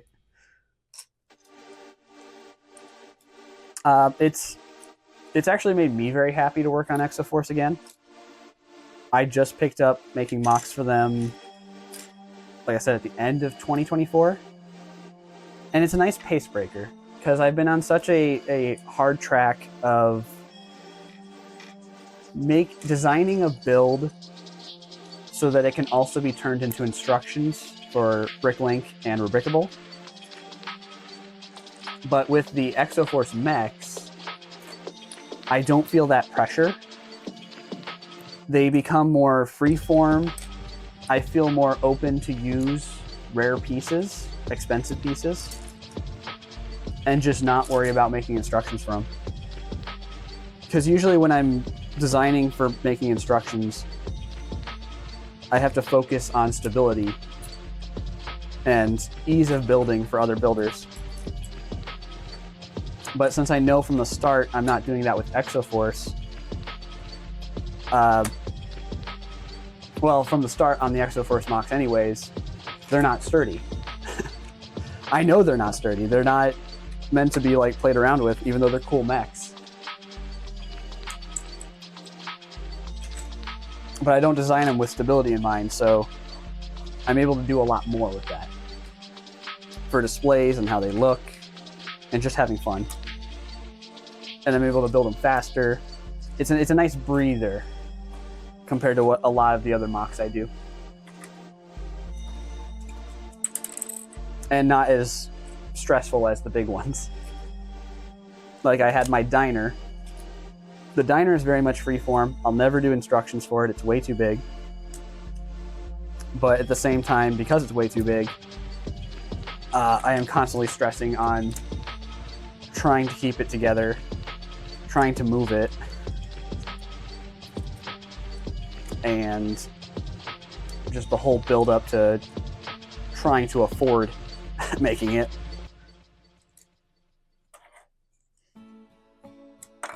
So, like, yeah, sum it all up, Exoforce mocks are just nice. Not easy, but much more peaceful and relaxing to build. Do I have a dedicated photography place? You're a little short on space. You're thinking of getting a piece of cloth canvas to be background. That is the real trick. You don't have to own a big photography box or anything for a studio. You do just need a nice large white sheet of paper that can span far enough up. And sorry about the Technic pins. Those are a bit loud. And what you really need is just good lighting. Just get a couple of pretty good quality studio light, doesn't even need to be really like full-on studio lights, but a couple of floodlights. And you want to do more than one so you get shadows deleted from multiple angles. Yeah, you don't need anything super fancy. What I do use a photo box, but it's just under a cubic meter. And it was about $120 US, which is pretty affordable for what those are. And I've been using that for the last, I don't know how many years now. I'd have to look through my photos when they got good. At least, no, okay, since I got involved with the online community, so probably about 2021. I've been using it for nearly 5 years now, and it has been doing wonders. Yeah, so your biggest two things are going to be lighting, like I said, and camera. Now, fortunately, if you are like the masses, you already have an incredible camera in your pocket at all times. Most people have cell phones, and that will do just fine for photography and mock photography. For me, though, I'm not trying to be like quirky and outgoing and like, I'm not trying to be the black sheep. It's just how things are. I am not an owner of a cell phone. I've never cared for a cell phone. I still do not care for a cell phone, and I do not need a cell phone. I've been doing fine without. Hold on real quick. I'll stop this for a second so I can finish the topic. So instead, I have to fully invest into the technologies that would be a cell phone, which includes a fairly expensive camera. This thing, I think, was about $400 US. And honestly, my photos would turn out better if I just finally commit, after all these years, still haven't done it, and just get a lens. It just needs a lens and my photos would be much better, but if you've seen my photos, they all come from this camera alone, which is good enough for me. The quality's good enough for me and my posts. My style of builds and everything, or quality of builds, whatever you want to call them. So I use that for all of my photography, and a decent chunk of the recordings that you see, or at least recordings of mocks, like if you see my spins and stuff, that's that camera as well. It's not the greatest for recording. It definitely gets blurry at times, and I don't like that. But it gets the job done, which is nice. What I need to be doing is using this camera, this top-down camera. That's my big boy. It is dangerously up there, hanging on a pole. Very heavy. But it's a very, very high-quality camera with a very nice lens. I just don't want to take the effort of trying to unhook everything and take it down from there and use that for video. I think it can do photography too. I would assume it can. But I usually just leave that there for the nice streaming, recording top-down. And then I'm getting a little off topic from this, but we're just on the topic of cameras now. And then these two are cheapy cameras. They're like some mid to high range webcams. They're like $80 US each. They're okay. You can see their visual definitions. I find the settings with them really messy, and the light isn't quite right. Like, I'm a little blown out here, and it's a little dark on the far cam. What do you do? What do you do? They're nice and cheaper, and you don't want to... Moving to the topic of streaming-wise, you don't want a bunch of really expensive cameras. Which, on topic of streaming, we talked... what were we talking about earlier? You brought up a topic that I thought was really good, and I want to bring up one more time. In terms of streaming, there are other builders out there that do mock building streams. Instagram is not a good place to be found. I only do it here because A, it's where most of my community is right now, and B, TikTok is a complete mess trying to get into their live streaming team. and they've been constantly not letting me in. So I just say, screw it, I'm going to go to Instagram. They're nicer to me, as much as I dislike the app. The app itself, not the people on the app. I want to make that clear. I don't like how Instagram works. It's too simplified and difficult to get actual things done. What was the streaming topic I wanted to talk about? Can't remember now. I guess I could look through the chat again. Give me some idea.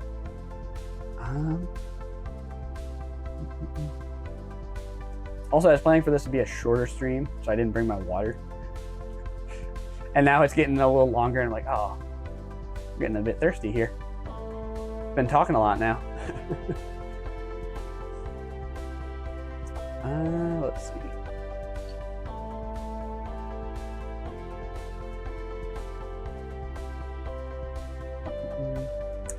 Yeah, I'm curious about if mock streams are really that enjoyable. They must be to a degree, because there are some Twitch streamers that just do mock building.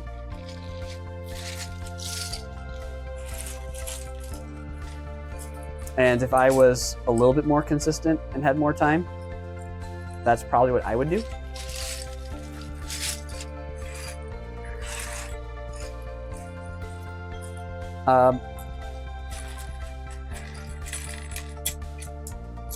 I'll real quick want to thank you for being a part of this stream and giving me some great things to talk about. Love that. I love the extra topics. It helps a lot when there's like not a lot going on. But if you want to keep an eye out for these streams in the future, Lego streams will always be around this time on Sundays.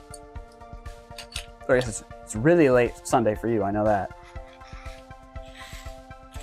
But yeah, if you're looking for Lego streams, it'll be Instagram and Twitch, Sunday afternoons, Sunday evenings. And then I do gaming streams on Thursday evening, but right now that's just more of a commitment to finish up what we were doing. We'll see where that goes. But when I make my grand return, or more consistently returning, Lego streams will be Sundays. And there'll be mock streams, there'll be studio streams.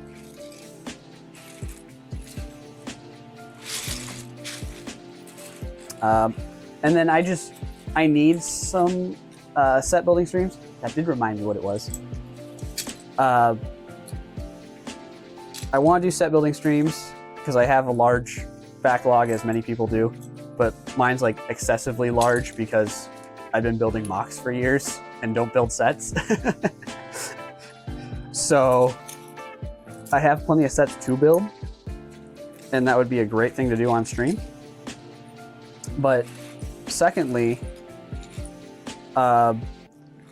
streaming can be very difficult to come up with topics to talk about. And if I'm building a mock, I'm using a lot of brain power to build the mock and creatively design it, which makes it very difficult to talk to people in conversation and topics. Whereas if I'm building a Lego set, my brain's on autopilot just building away, and we can talk all day. It was especially nice to hear about US conventions. Always curious about how other AFOLs do things. Yes, yes. That's why I love reading some of the Lego news sites, because I've heard of things like, I don't remember what they call it, but there's an Australian lug that it's kind of like a set draft, but instead they just pour all the pieces into a giant bowl, and then all the participants just go at it at once, just taking one piece at a time, trying to grab whatever pieces they can. And just whatever they want. And it's just a mosh pit of all the pieces going out and being redistributed. Like, what a weird concept, but it sounds really fun.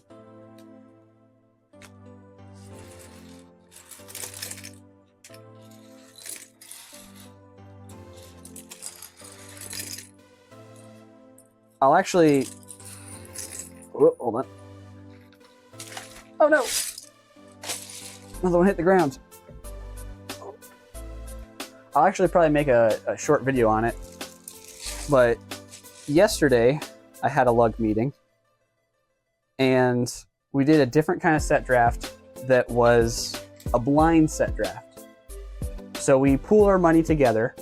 One person went out and bought a bunch of multiples of a set.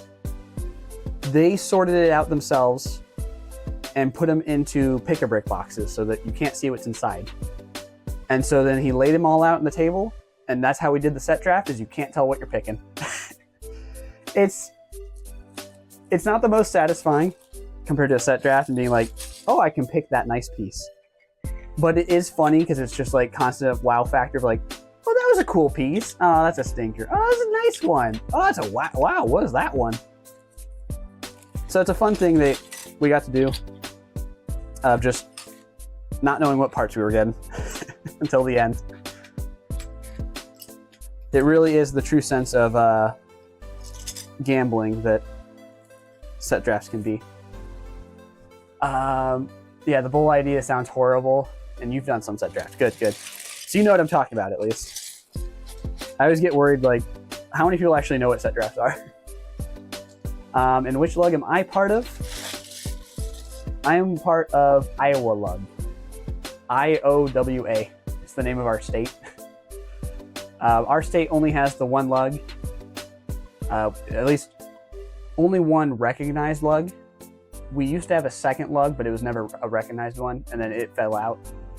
I was never part of it. I've always been part of Iowa Lug. They're recognized. I know some states like Illinois right next to us, they have Chicago, and Chicago alone has, I think, 3 lugs for one city. But that's the big city for you.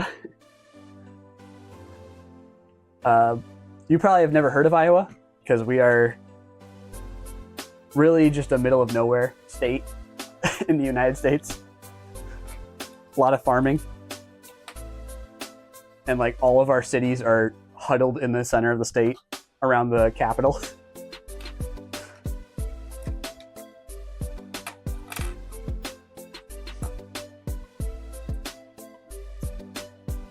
But yeah, Iowa Lug. We have our branding of lime green as our pretty much only color for our lug. But it's a friendly group of folks. Not a lot of mock builders in my lug. That's the downside. There's definitely a good amount of what feels like aspiring mock builders. It's starting to grow. But you have one in Finland, and you think you've heard of Iowa Lug before. Sounds familiar. I would say if you ever see my convention posts, you'll probably always see them in the background. It usually sneaks by every once in a while. I'm not like openly advertising our lug, but I'm not like hiding that I'm a part of it. So Finland has one lug too.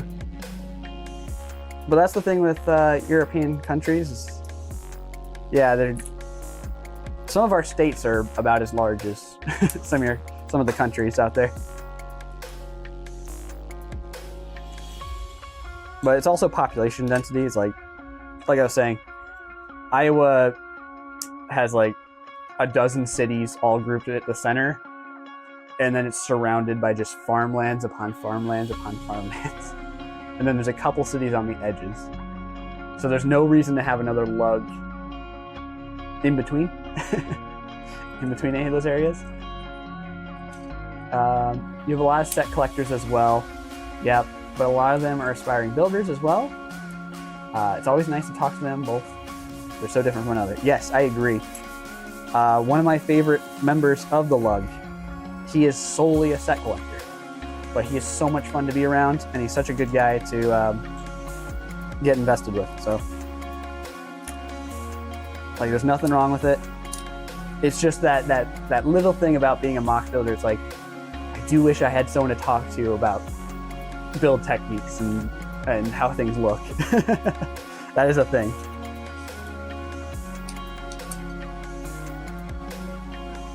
Oh, and since we've been talking so much, I am now disassembling the Naboo Starfighter, the original one. That was also built for the same event. Those are the only 2 sets I built for the charity event. But yeah, it's always so humbling. There's so many builders that keep calling me they're the best builder in Iowa. I'm like, no, there's a couple other people that are definitely way better than me.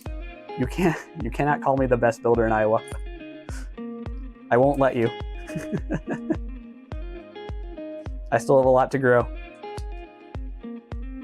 But in terms of talking to different lug members, and then some of them being set collectors, I get jealous of Windy City Lug is one of those Illinois lugs I was talking about, one of the ones grouped around Chicago, but there are so many of.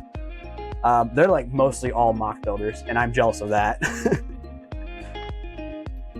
Yep, you regularly talk with friends from the lug about mocks you've seen online and mocks from our lug. Nice. As I say, we don't usually, in our lug, we don't usually talk about other mocks. At our meetings, we'll always bring in our mocks, but that's pretty much where it ends. It's like, we'll talk about some lug member mocks, and that's about it. We won't talk about all the ones we saw online that were cool and wowing. That's why I've really needed this online community, because it's people to talk about some of these topics. Plus, it's just been fun in the last couple of years of learning, like, oh, there's Arrow Oakenson. He's like, there's no doubt he's one of the best character builders in the world. Things like that. Getting to recognize, or starting to recognize, like, oh, it's so-and-so that is worldwide well known for being a Lego builder.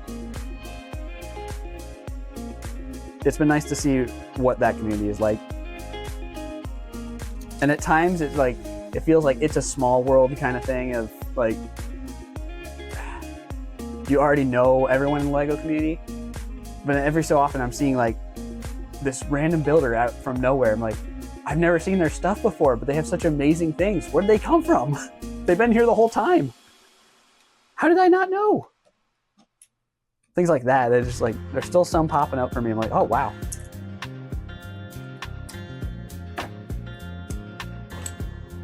So it's a fun journey. See, I was pretty disconnected from online communities and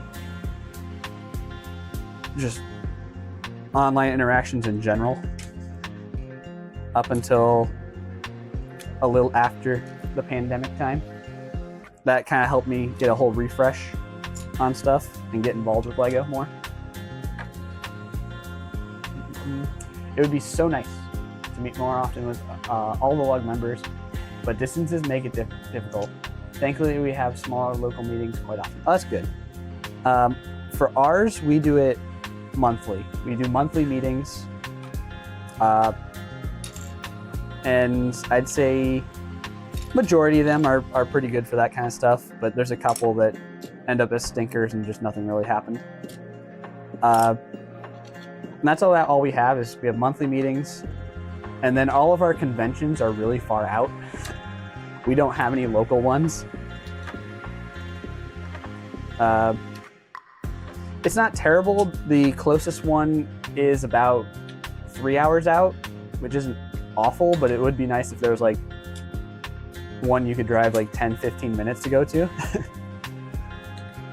We're working on that. I think this will be the first year we have some like smaller library shows, but we don't have any real close shows. Oh, do we have a clubhouse? Yes and no. I don't know what the full definition of that would be. We definitely have a dedicated space we go to every time, but it's not like a dedicated space that we can leave our Lego at.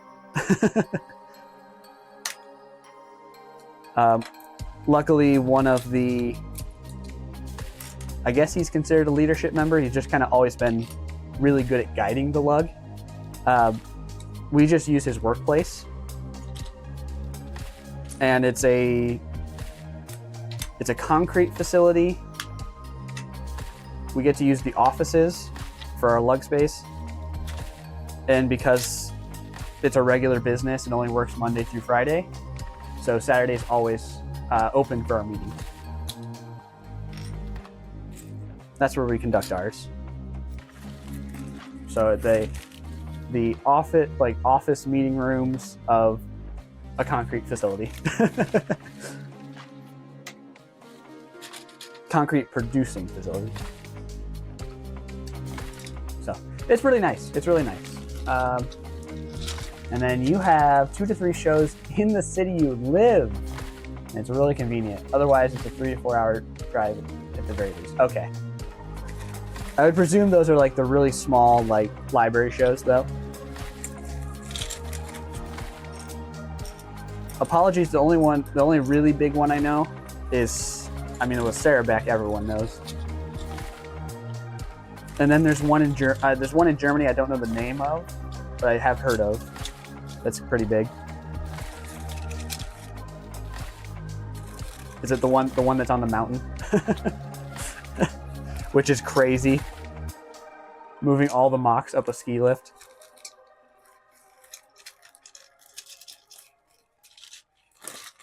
All right, I had to be careful with packing this one because I know it gets like super tight.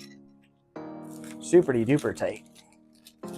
Yeah, so my total shows are our closest one that's about 3 hours out. They have it's kind of I'd say it's a medium-sized one. They have a second one that's really, really small. It's in the fall, same place. Their main one's in April. I'm getting all mixed up now. So I go to their medium-sized one. I try not to go to their small ones. It's not usually worth the time. It's usually all the same stuff you see. And then the only other, I go to the medium-sized one, and then the other one I go to is Brick World Chicago, which is quite possibly the biggest one in the world. And that's about 6 hours out for me. And that's always worth it because, yeah, there's just so much going on and so many builds showing up. But that's about the only 2 I go to. So it's something. It's better than nothing. One of the shows one of the shows is actually the second biggest show, but the others are quite small too. Okay, 200 to 600 is still a good amount. That's definitely like a step up from what I would consider a library show. Yeah, and then 5,000 to 6,000. Yeah, that's probably about. So yours, the second biggest you're talking about, 5,000 to 6,000. That's roughly the size of the medium-sized one I go to. And then I don't remember how many visitors Brick World gets. I don't remember if it's tens of thousands or hundreds of thousands of visitors, but a lot. There's a lot. There's usually 1,000 builders at least. But Chicago is terrifying because I don't understand how the public does it. If you went for one public day to Brick World Chicago, you would have to be like speed walking past every mock and barely looking at them to see the entire show floor. It's madness. I usually forget to see a chunk of the stuff there because even in 4 days I'm busy doing other things and I'm like, oh, I forgot to see all these mocks though in the corner. Darn it. But I do like small shows too, because then it's not as overwhelming.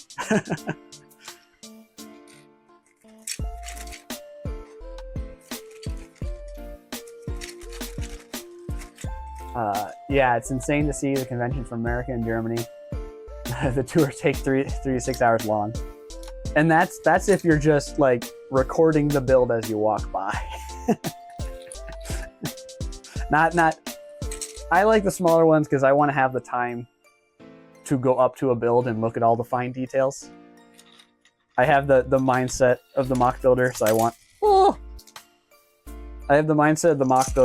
to see what techniques they used. I want to learn from what they've done. I want to grow as a mock builder too. Oh no, all right. Time to search the floor. Dropped a transparent cone. Transparent green.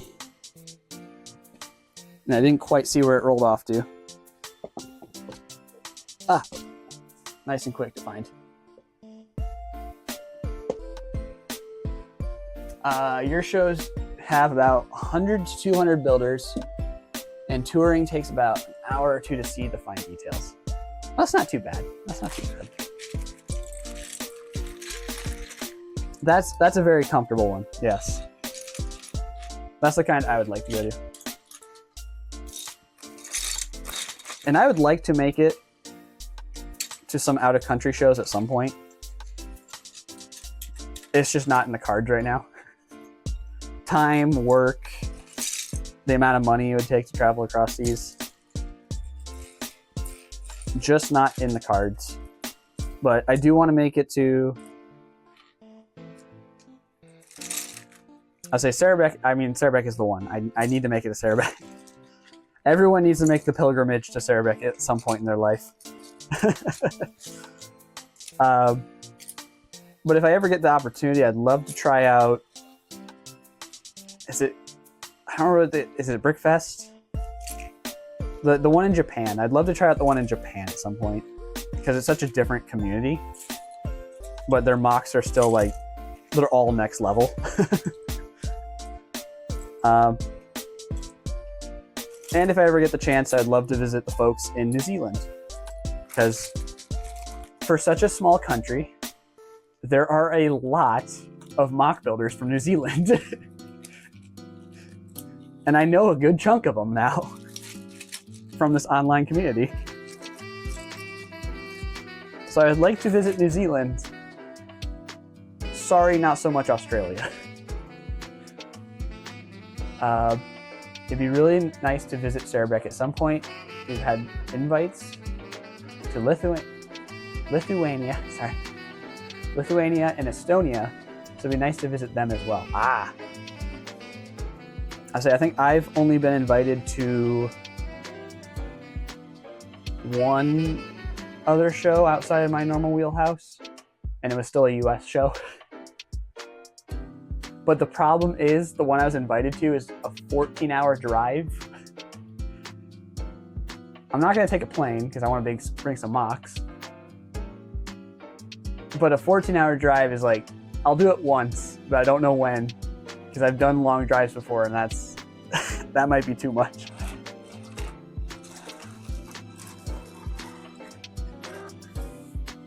Oh, we said, oh, this is going much longer, but hey, I just assembled 3 sets. If I find some bags, I think we can do one more. Keep the conversation going. Make a little more of it since I don't plan to do this for a little while. Go off screen for a bit to grab some bags.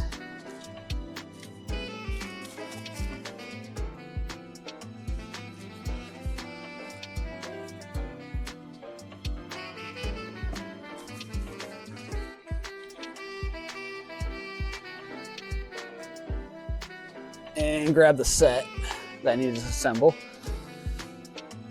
Okay. There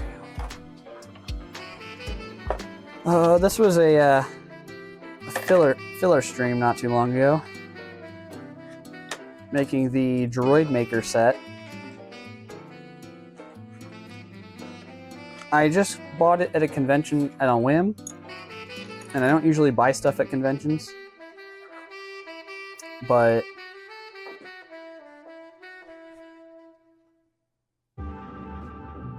actually, I'm only going to disassemble 3/4 of this now that I see this. I bought it on a whim, and I don't usually buy stuff, but the fellow was selling it for $40 US, where it's normally $100 US. And the only caveat was that he took the minifigure out. So I took advantage of that just for the parts. And I built it on stream because it was there. It was there. So I'm going to disassemble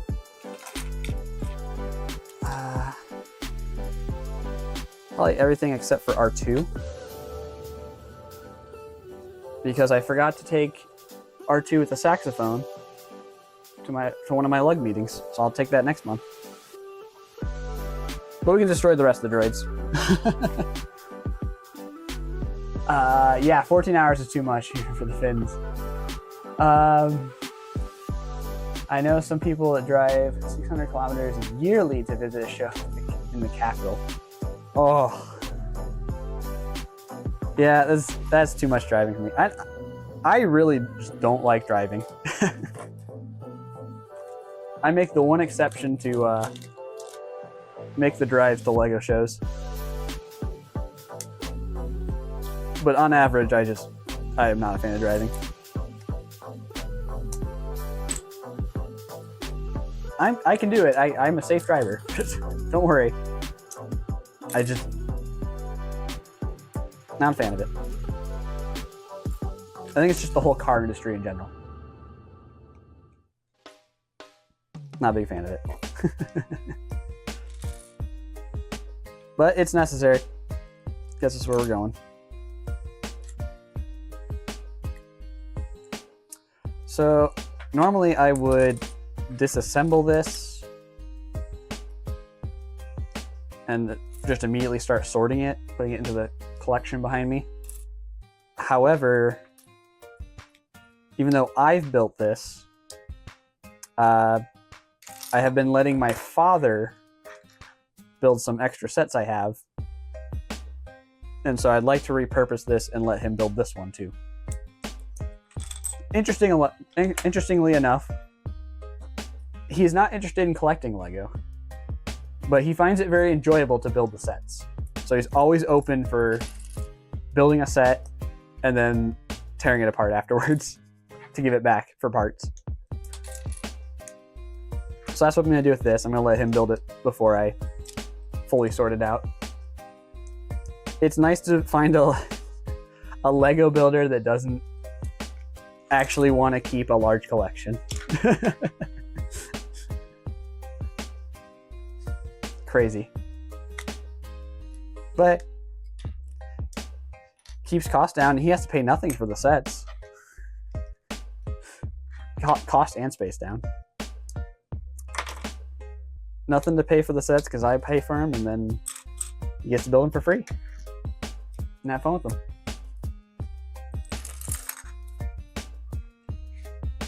And I'm going to try to remember what came in what bag,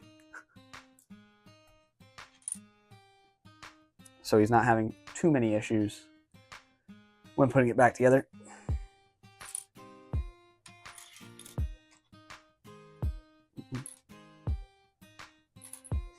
But yeah, this set for 60% off,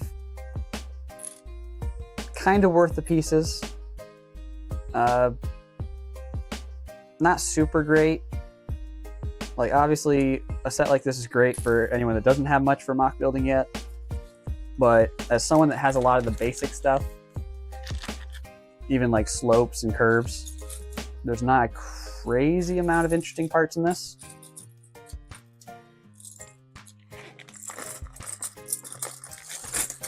I mean, it comes with a couple of these arms, which I don't have much of, and I really enjoy using. The bent clip with bar hole. I really like this piece, but they're so uncommon. There's two in this set, so that was nice. And then the other piece I'll highlight. I need a Technic pin to get it out. I'll just use tweezers. And then I guess the other highlight piece in this set is you get 8 of these in a couple different colors. And I still find these kind of uncommon. Otherwise, the set's okay for parts. You get a lot of bulk, but nothing too funky. Do you meet online with the lugs? We've had some online meetings with lugs in neighboring countries, but there haven't been too many participants. Sorry, a little bit of clickety clack. Or meet in person, as that might be possible for you guys. I haven't, yeah. We haven't gotten invested in any online lug interactions. We pretty much stick to our lug. And then for me, I interact with the whole online community of Instagram and whatever other socials I'm participating in.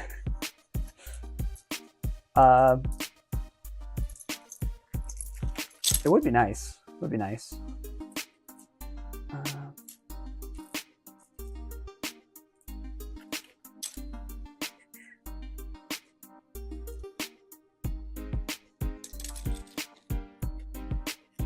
It's definitely a topic of discussion I could bring up with the lug. There might be other folks that have much more time for it and much more of a commitment for it. I mean, we have our ambassadors, as I presume most every recognized lug member does, or every recognized lug does. So I'm not sure how much interaction they get with the other communities. But overall, our lug does not. Or if they do, they don't tell me. They don't talk about it if they do.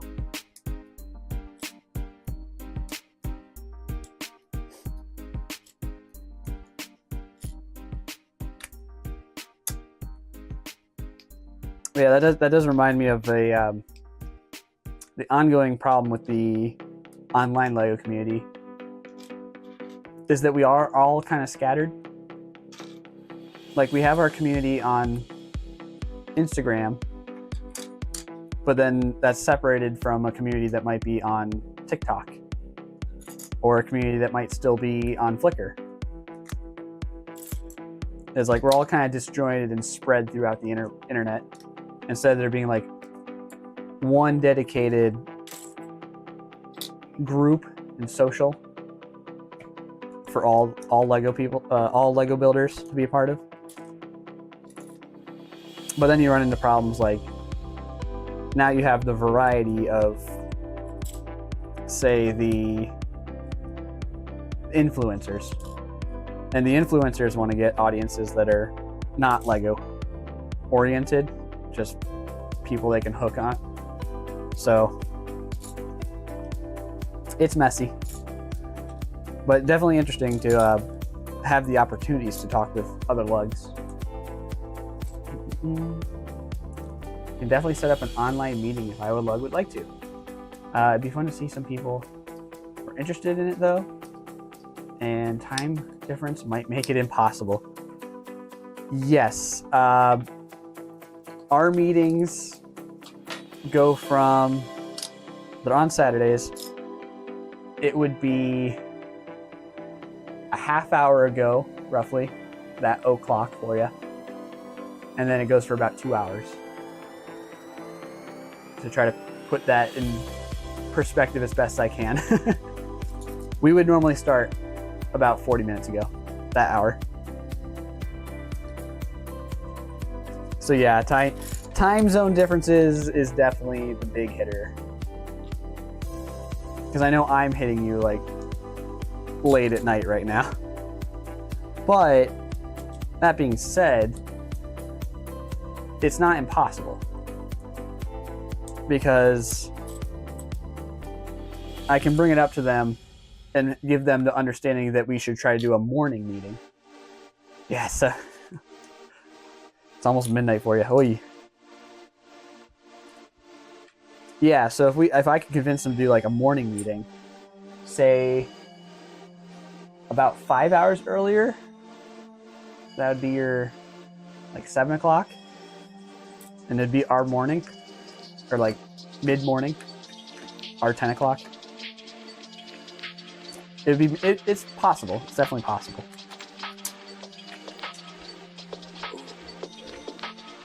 Keep dropping stuff. Another one.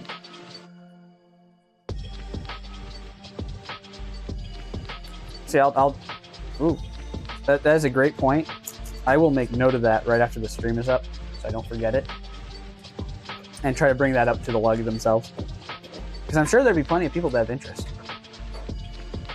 Like I've mentioned with the the odd Australian set draft, it's always nice to see like how other builders do things.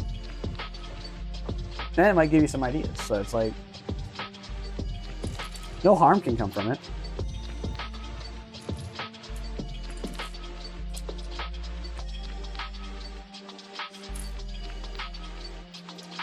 And trust me, the chaos with our government right now does not reflect what our citizens are like.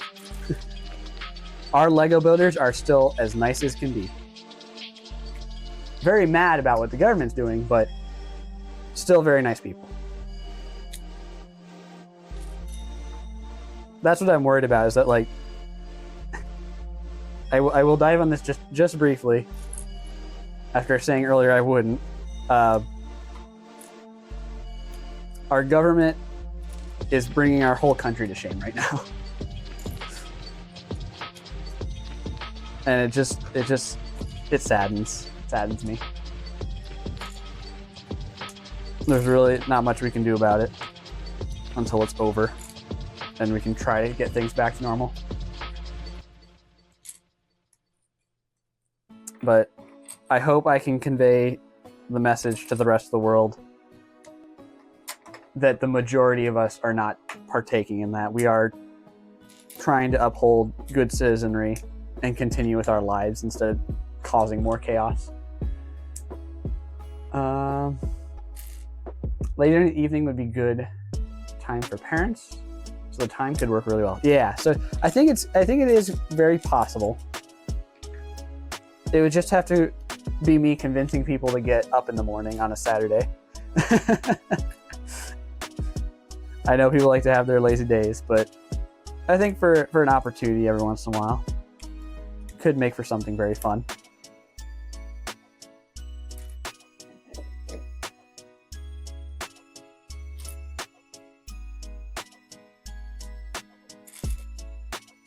I'm also curious what our lug has for infrastructure on doing a live call like that.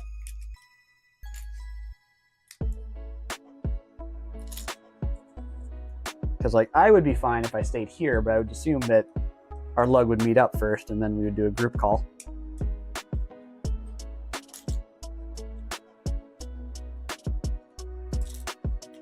I need to get my hands back on the screen a little more. It's way cut off on the Instagram side.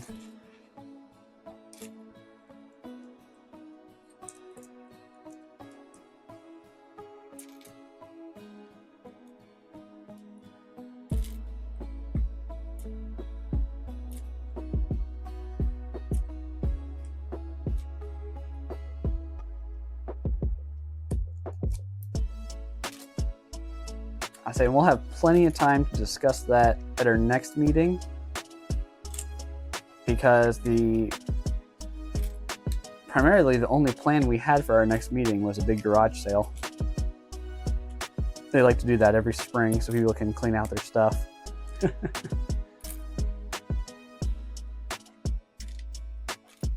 So that's a great time to talk about new ideas and propose some ideas.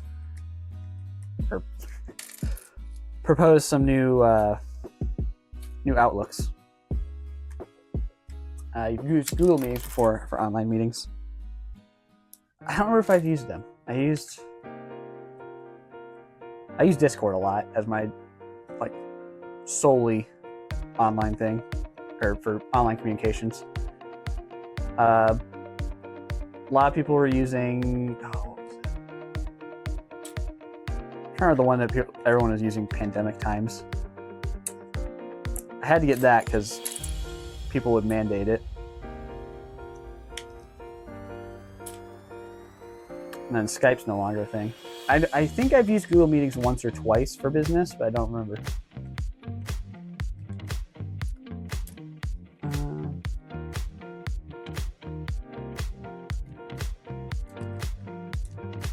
Yeah, that could work. Let's see.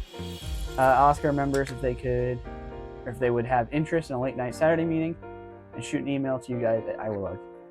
That will work. If you want to contact them, I will also give them a hint that you guys are interested. I actually helped start our Iowa Lug Discord, because the only way we really communicate in Iowa Lug is through Facebook, which is starting to get outdated for much of the community. So I started a Discord for us, but not everyone's in the Discord. It would at least allow me to tell folks right away if they have interest. Because I like the idea of this.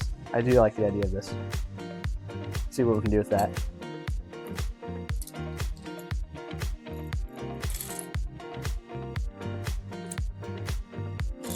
It'd probably take a good chunk of planning, just because our folks like to really schedule these out ahead of time with our meetings and what we're going to do for the year. Ooh. But I think if we give them a good warning, we just had our meeting, so this is probably the most time we'll ever have before another meeting. You have Discord and WhatsApp group, and of course a forum. If our group has a forum, I don't know about it. I know we have a website, but it's completely abandoned. Like, hasn't been touched in probably over 8 years. WhatsApp is most popular, but Discord is open for all. Okay. I'll say I know of WhatsApp. The problem is that it is phones only. Going back to that earlier. So I have no access to what... Oh no, WhatsApp's different. I'm thinking Whatnot. Whatnot's a different thing that I don't care about. Okay, WhatsApp I think I just don't use. I could look into it though. I could definitely look into it. And yeah, the emails always work. We have our lug email, which gets everybody pretty caught up to date.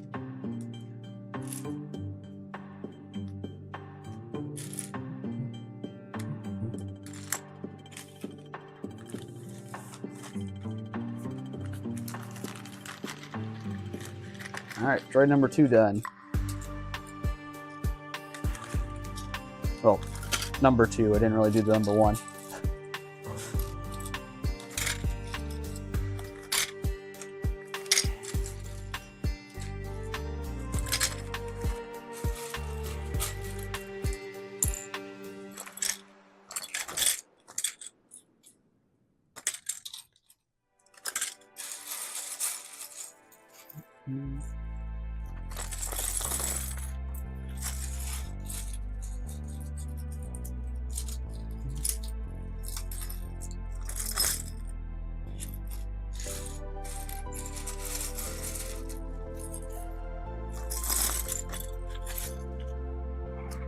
I should really get one of those trays that have the funnel corners, so you can just pour everything into a bag from the tray.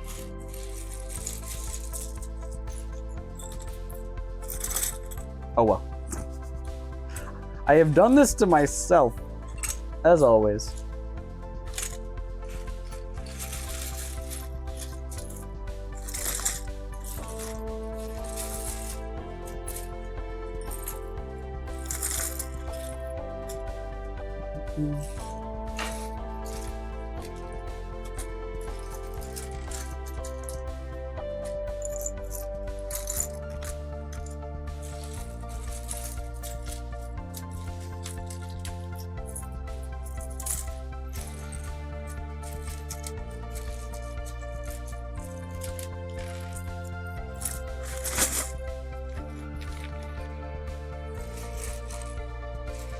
Ooh,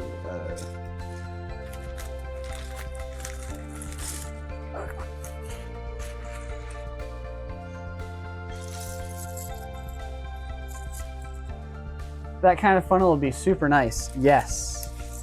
I don't know where you can get them, but I have seen some other builders that own them.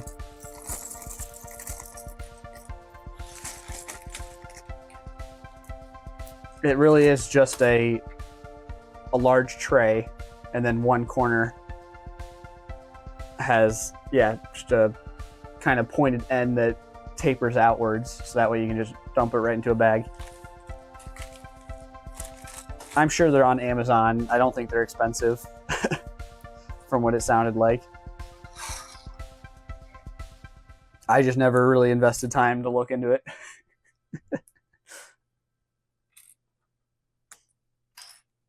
I'll say I just got some new tackle boxes for sorting tray to act as sorting trays for smaller stuff.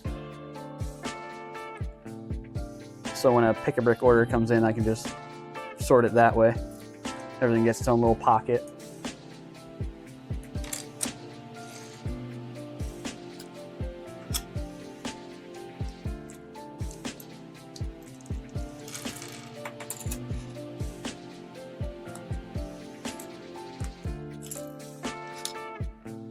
I use dots trays for a lot of things.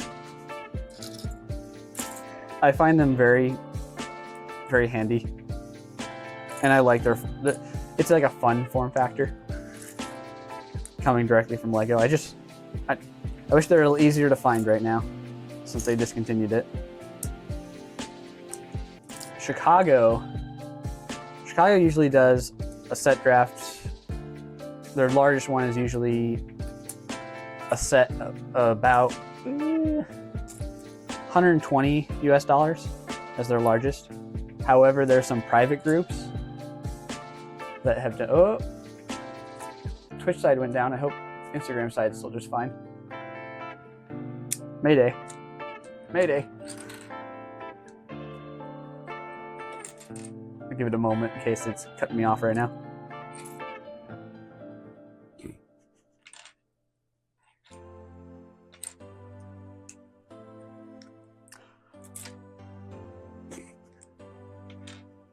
One second. You okay, Twitch? Having a bad day? Okay. Okay, I think we're back now. Either way. What I was saying was, the largest official one that will be at Chicago will be $120 US. And sometimes there'll be some private groups that do other set drafts there. The most insane one I've ever heard and saw them doing, I think it was a group of about 6 people, had decided to set draft Rivendell.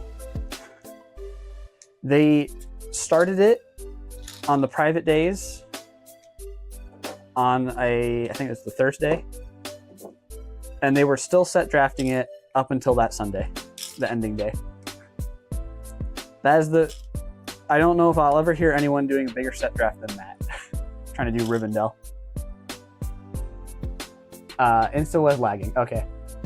You can't imagine set drafting a $120 set as drafting a GWP with 4 of us. Took a long time.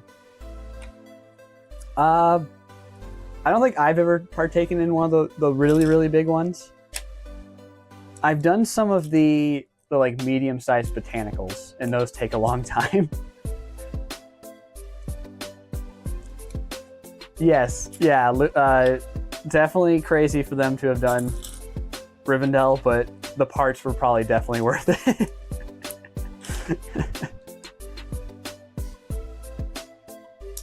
Until you get to actually it'd probably be early on,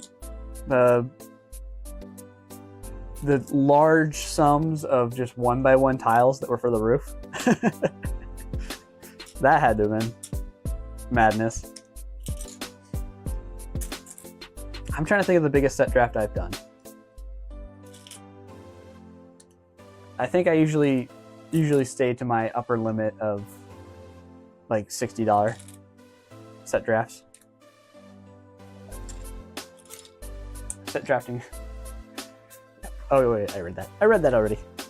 I'm losing my mind now.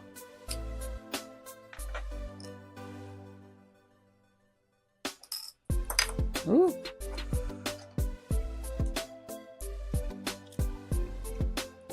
What was it? We vote for our set drafts, in the Iowa Lug, the ones we do each month.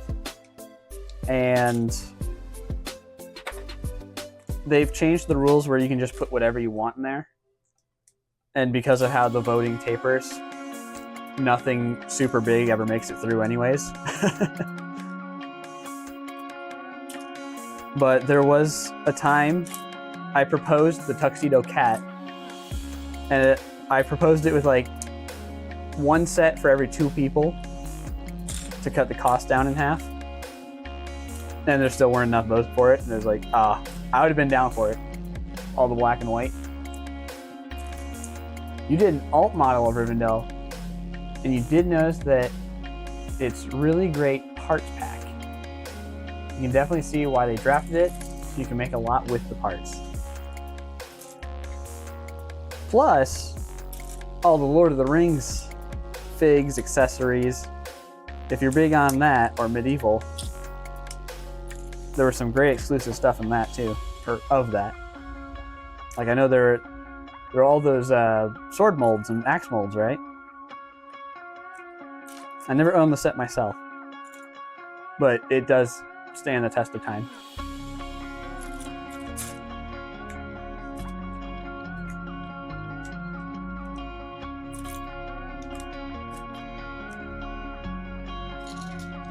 The recent Lord of the Rings sets haven't quite lived up to what that one achieved, which is crazy.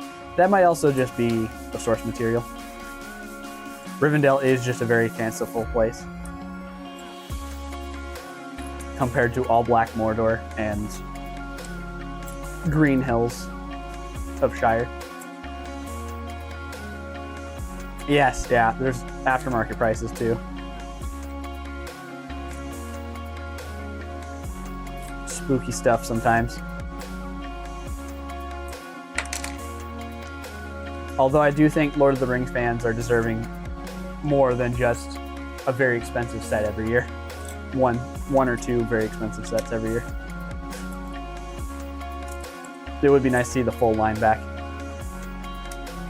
But with the copious amounts of licensing everywhere, I don't know how well Lord of the Rings would do nowadays if it was a main play theme. I know the AFOL community would be all over it in a heartbeat, because how many people were buying the Helm's Deep wall when it was available? And that was before so many other fans joined the community.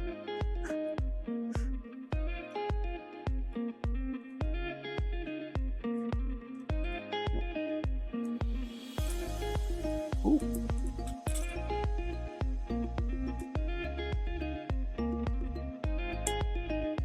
You'd kill for a full line, but it probably won't happen. That's my worry too. Is I mean, the fact they keep doing these very, very large sets and nothing else, I really don't think that's going to change. Which is a huge shame.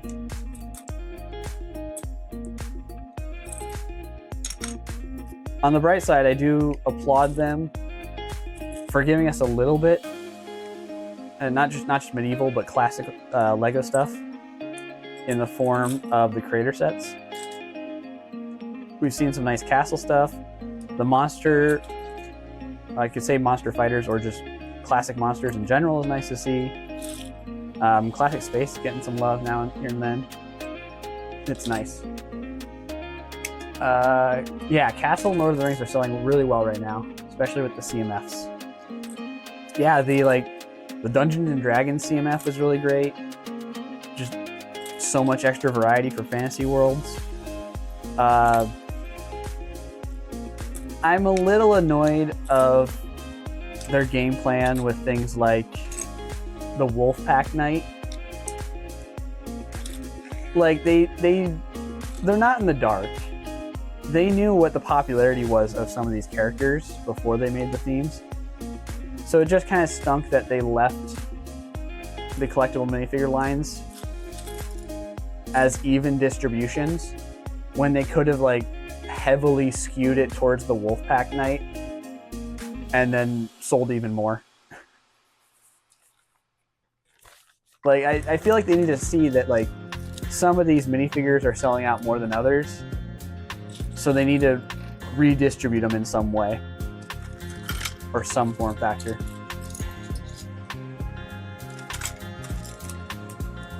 Because it keeps happening. Wolfpack Night, was it D&D that had, no, yeah, D&D had the Dragonborn that sold out so quickly.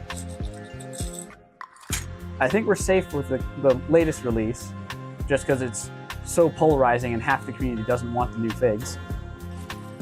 But there's a lot of series where it just keeps, like, one figure is super expensive to find on the aftermarket. Yeah, they definitely know about it. It's just disappointing. Many people didn't even get their hands on a single Wolfpack dude. I did my part. I bought a full box. So I was supposed to get 3 of everything.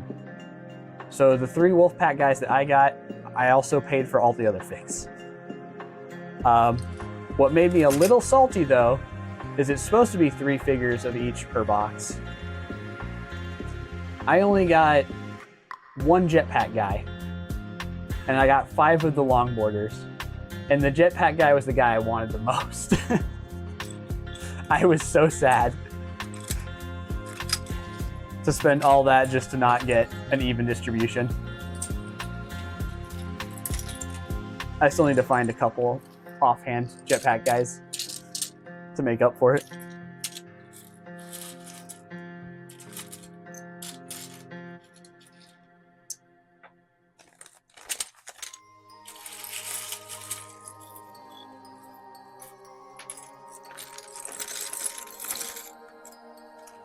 They're definitely doing a little bit about that, but it's really not enough. The Pick-a-Brick service now has the, like, pre-made figure packs, which are dedicated to, like, medieval and pirate. But it's just a lot of common stuff that most people, or people that really, really want it, don't need it, because they have those already. You've heard one of your members also had a poor distribution with the latest CMF box. Yeah, I don't blame it. I presume it's just a factory hiccup, because it really was just the one figure had too many and the one figure had too little. It's not like the whole series was like the old-fashioned Wild Wild West ways they had it, of just different numbers for every single minifigure, because why not? Like, I remember Series 14 was the Halloween one. It was very disappointing that they skewed the numbers towards the Rock and Roll Frankenstein, which was probably one of the least useful ones. So everybody has it, or there's too many out there of the Rock and Roll Frankensteins. It's like you couldn't have done, I don't know, the ghost, the generic ghost that everyone could use. Or if you want to target A-Falls back then the gargoyle would have been a great one.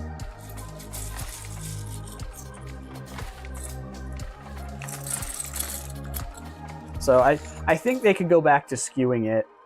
They just need to do their they have plenty of market research. They just give us more of the guys that are going to be more popular. Guaranteed.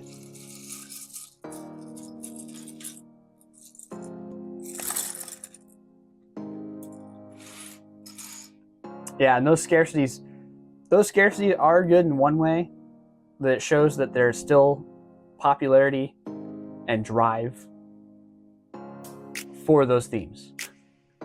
That's very important, because Lego is so done with Castle and everything, but like there are still people buying it, so they need to keep making it. Creator is our one bastion right now for that, or one of. I do hope we see more like D&D. I don't know if it feels like they're done with it. They did the one CMF and the one set, but they need more D&D stuff.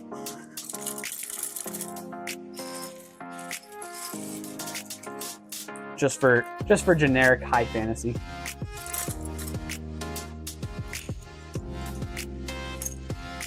Like, me as a space fan, I got my fill off of the one CMF series they did. The Year of Space was really weak to me. It felt really lackluster and not very exciting. But the CMF series was the highlight, and I did appreciate that. I still need to open my 2 cases. I'm supposed to do that. I'm planning to do that on stream, and I still haven't done it. They just sit there mocking me in the corner.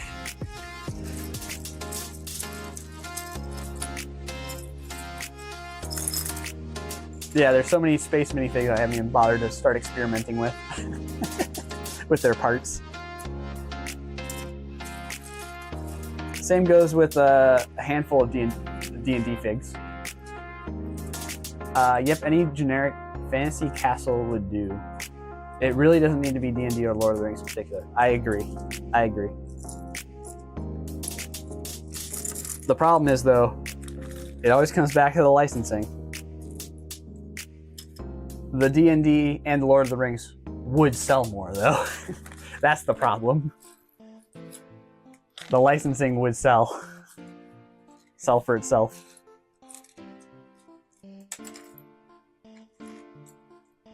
And I'm on a boat. I know I pester the licensing so much, but to tie in with that, I like the minifigures being the minifigures. I like that they had their own style with yellow skin tones. And with licensing, you get all these different skin tones and flesh tones, and it's good for diversity. I won't disagree that. That's a very good and healthy thing to have. But I liked it when all LEGO worlds were united. I don't know, that might be taking it too far, because the mini dolls do serve their purpose. As a similarity, the mini dolls are quite different, quite diverse, but they do serve a good purpose, and I respect them for that. Okay, we are going to be wrapping up here probably in the next 15-20 minutes. Chopper's our last droid to take apart. And then I'm just going to call it after that. We did all of my set disassembly. I have a couple mocks that definitely need to come apart. I accidentally looked in the box the other day and realized I had not taken apart Kirby yet. He's still downstairs just hiding in a box. I'm like, oh, I thought I took you apart. Okay. So that's a one-day thing. The Mecha Bear is still over there.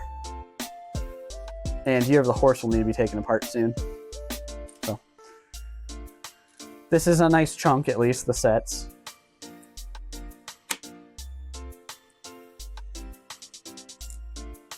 Even though I won't see these parts in the big bulk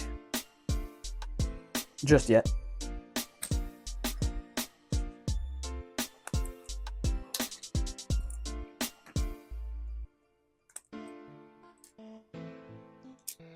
Yeah, I'm always going to be fighting for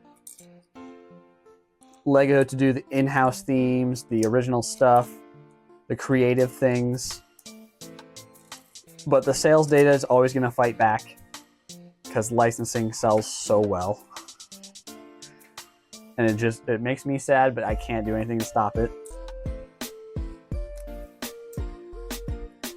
You started heading out to bed. It was great chatting with you.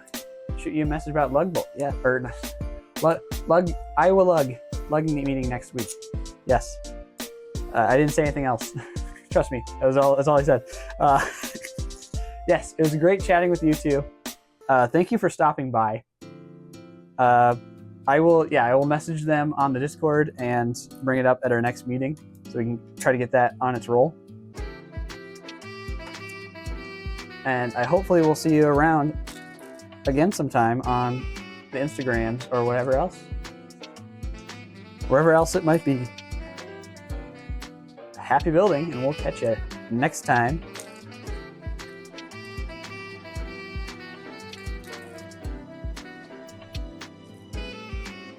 True hero of the stream right there. Full brick dev. Shout out to them for anyone watching the recording later on.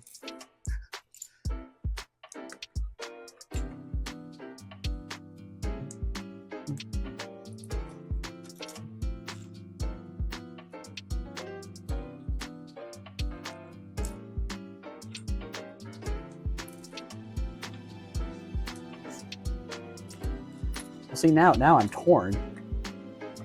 We had such a great conversation for once. And I still need to cut off the streams for a little bit. There's always that one hero that comes back and gives me motivation again. I'm like, oh, but I'm so tired. I don't know if I can. Kept me going almost an extra 2 hours. Top of all the other stream things. But hey, at least I was productive. There's always a bright side, right? Maybe.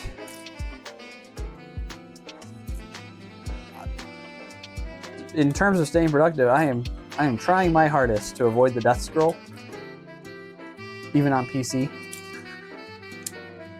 And it still happens. It still happens. I'm still working my best to try to fight it, but it's just like instinct. The internet has conditioned us to just constantly be scrolling at crap that doesn't matter.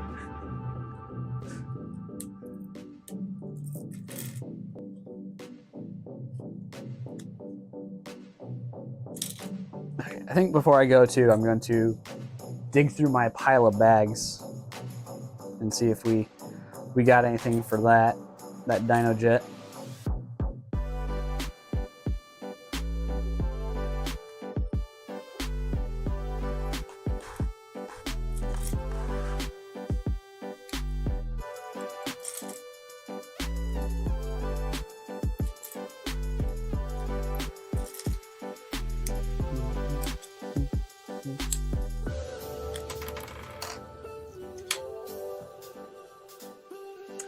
For anyone that's made it this far in the VOD, I appreciate you so much. I don't know who you are, but don't think I see you. Some of you sneaking in. I don't know who you are, but it's just I appreciate you. I appreciate you so much. My little phantoms.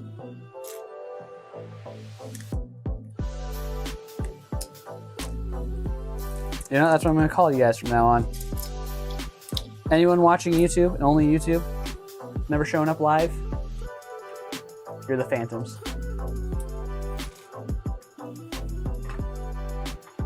Always there to support me in some way. And I appreciate it. I see the numbers. It's not a lot, but it's enough that probably shouldn't be there.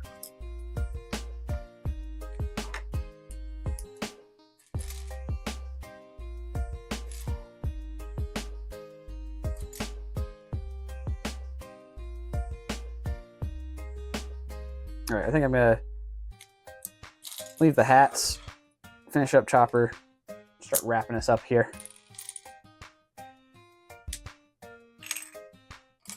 If you did make it this far, leave a comment on what tree Chopper would chop down. Huh? Dumb question, I know, right? But you never know. Heck, what species of trees are in Star Wars? Are they our species of trees, or are they Star Wars trees? I don't think this is a question we need to dig into.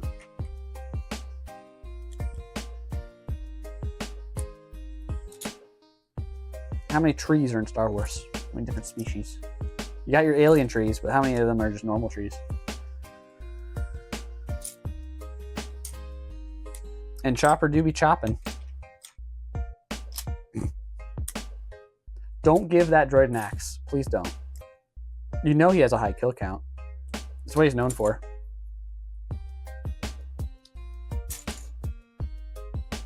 Monstrous droid. Monster.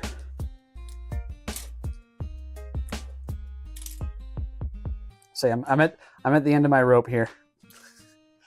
Here comes the blibbity blabbity jibber jabber of nonsense, hitting us up at the end of every stream, ready to be burned out, mistakenly going 2 hours over when I could have just stopped. Oh.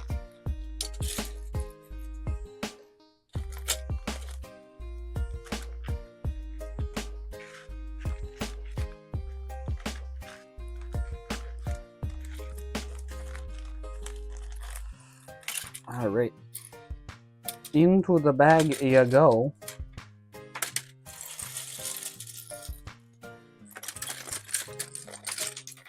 Woo! Almost escaped. Sorry, chat. It's gonna get a little clippity cloppity loud.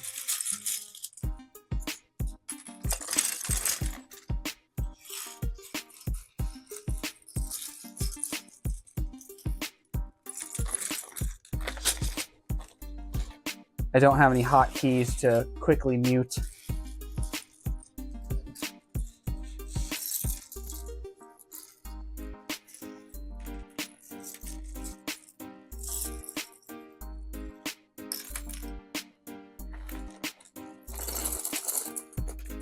Oh! One more for the road. We went from 6 to 7. How dare we? How dare we?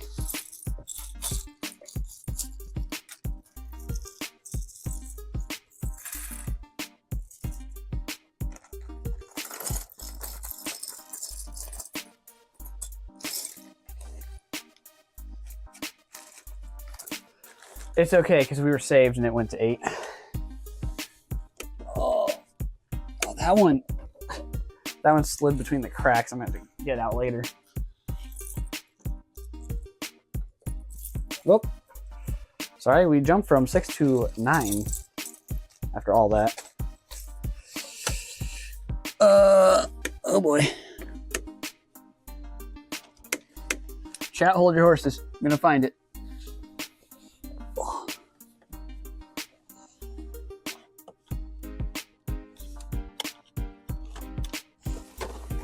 Oh. Probably could have accidentally busted the computer there. But I got it. I got it. Okay. This is all a problem off stream. Okay. Well, thank you all so much for watching. If you enjoyed what you saw, for whatever reason that might be, for whatever reason you enjoyed this scrub, send a like, follow, whatever on social you're on. It all helps out. Or maybe you want us to check out some more stuff. I got plenty of other content, mostly LEGO related, just like this, but actual mocks and cool custom creations, custom instructions, etc. Check them on out. Right here. Right there's the socials. If you're watching this later, you're probably watching it already on youtube.com/TE_VODs. That's right. We're all documenting it. And with that, I won't hold you back. Go enjoy your life. Until next time. Oh, one last reminder. Sorry. Again, LEGO streams are going to slow down for a bit. I'll do what I can, but it'll probably be little to nothing for a couple months. Sorry. Until next time in life, enjoy your life. Have a good life. And goodbye. Goodbye. Goodbye. Goodbye. Life finds a way. I will find more time.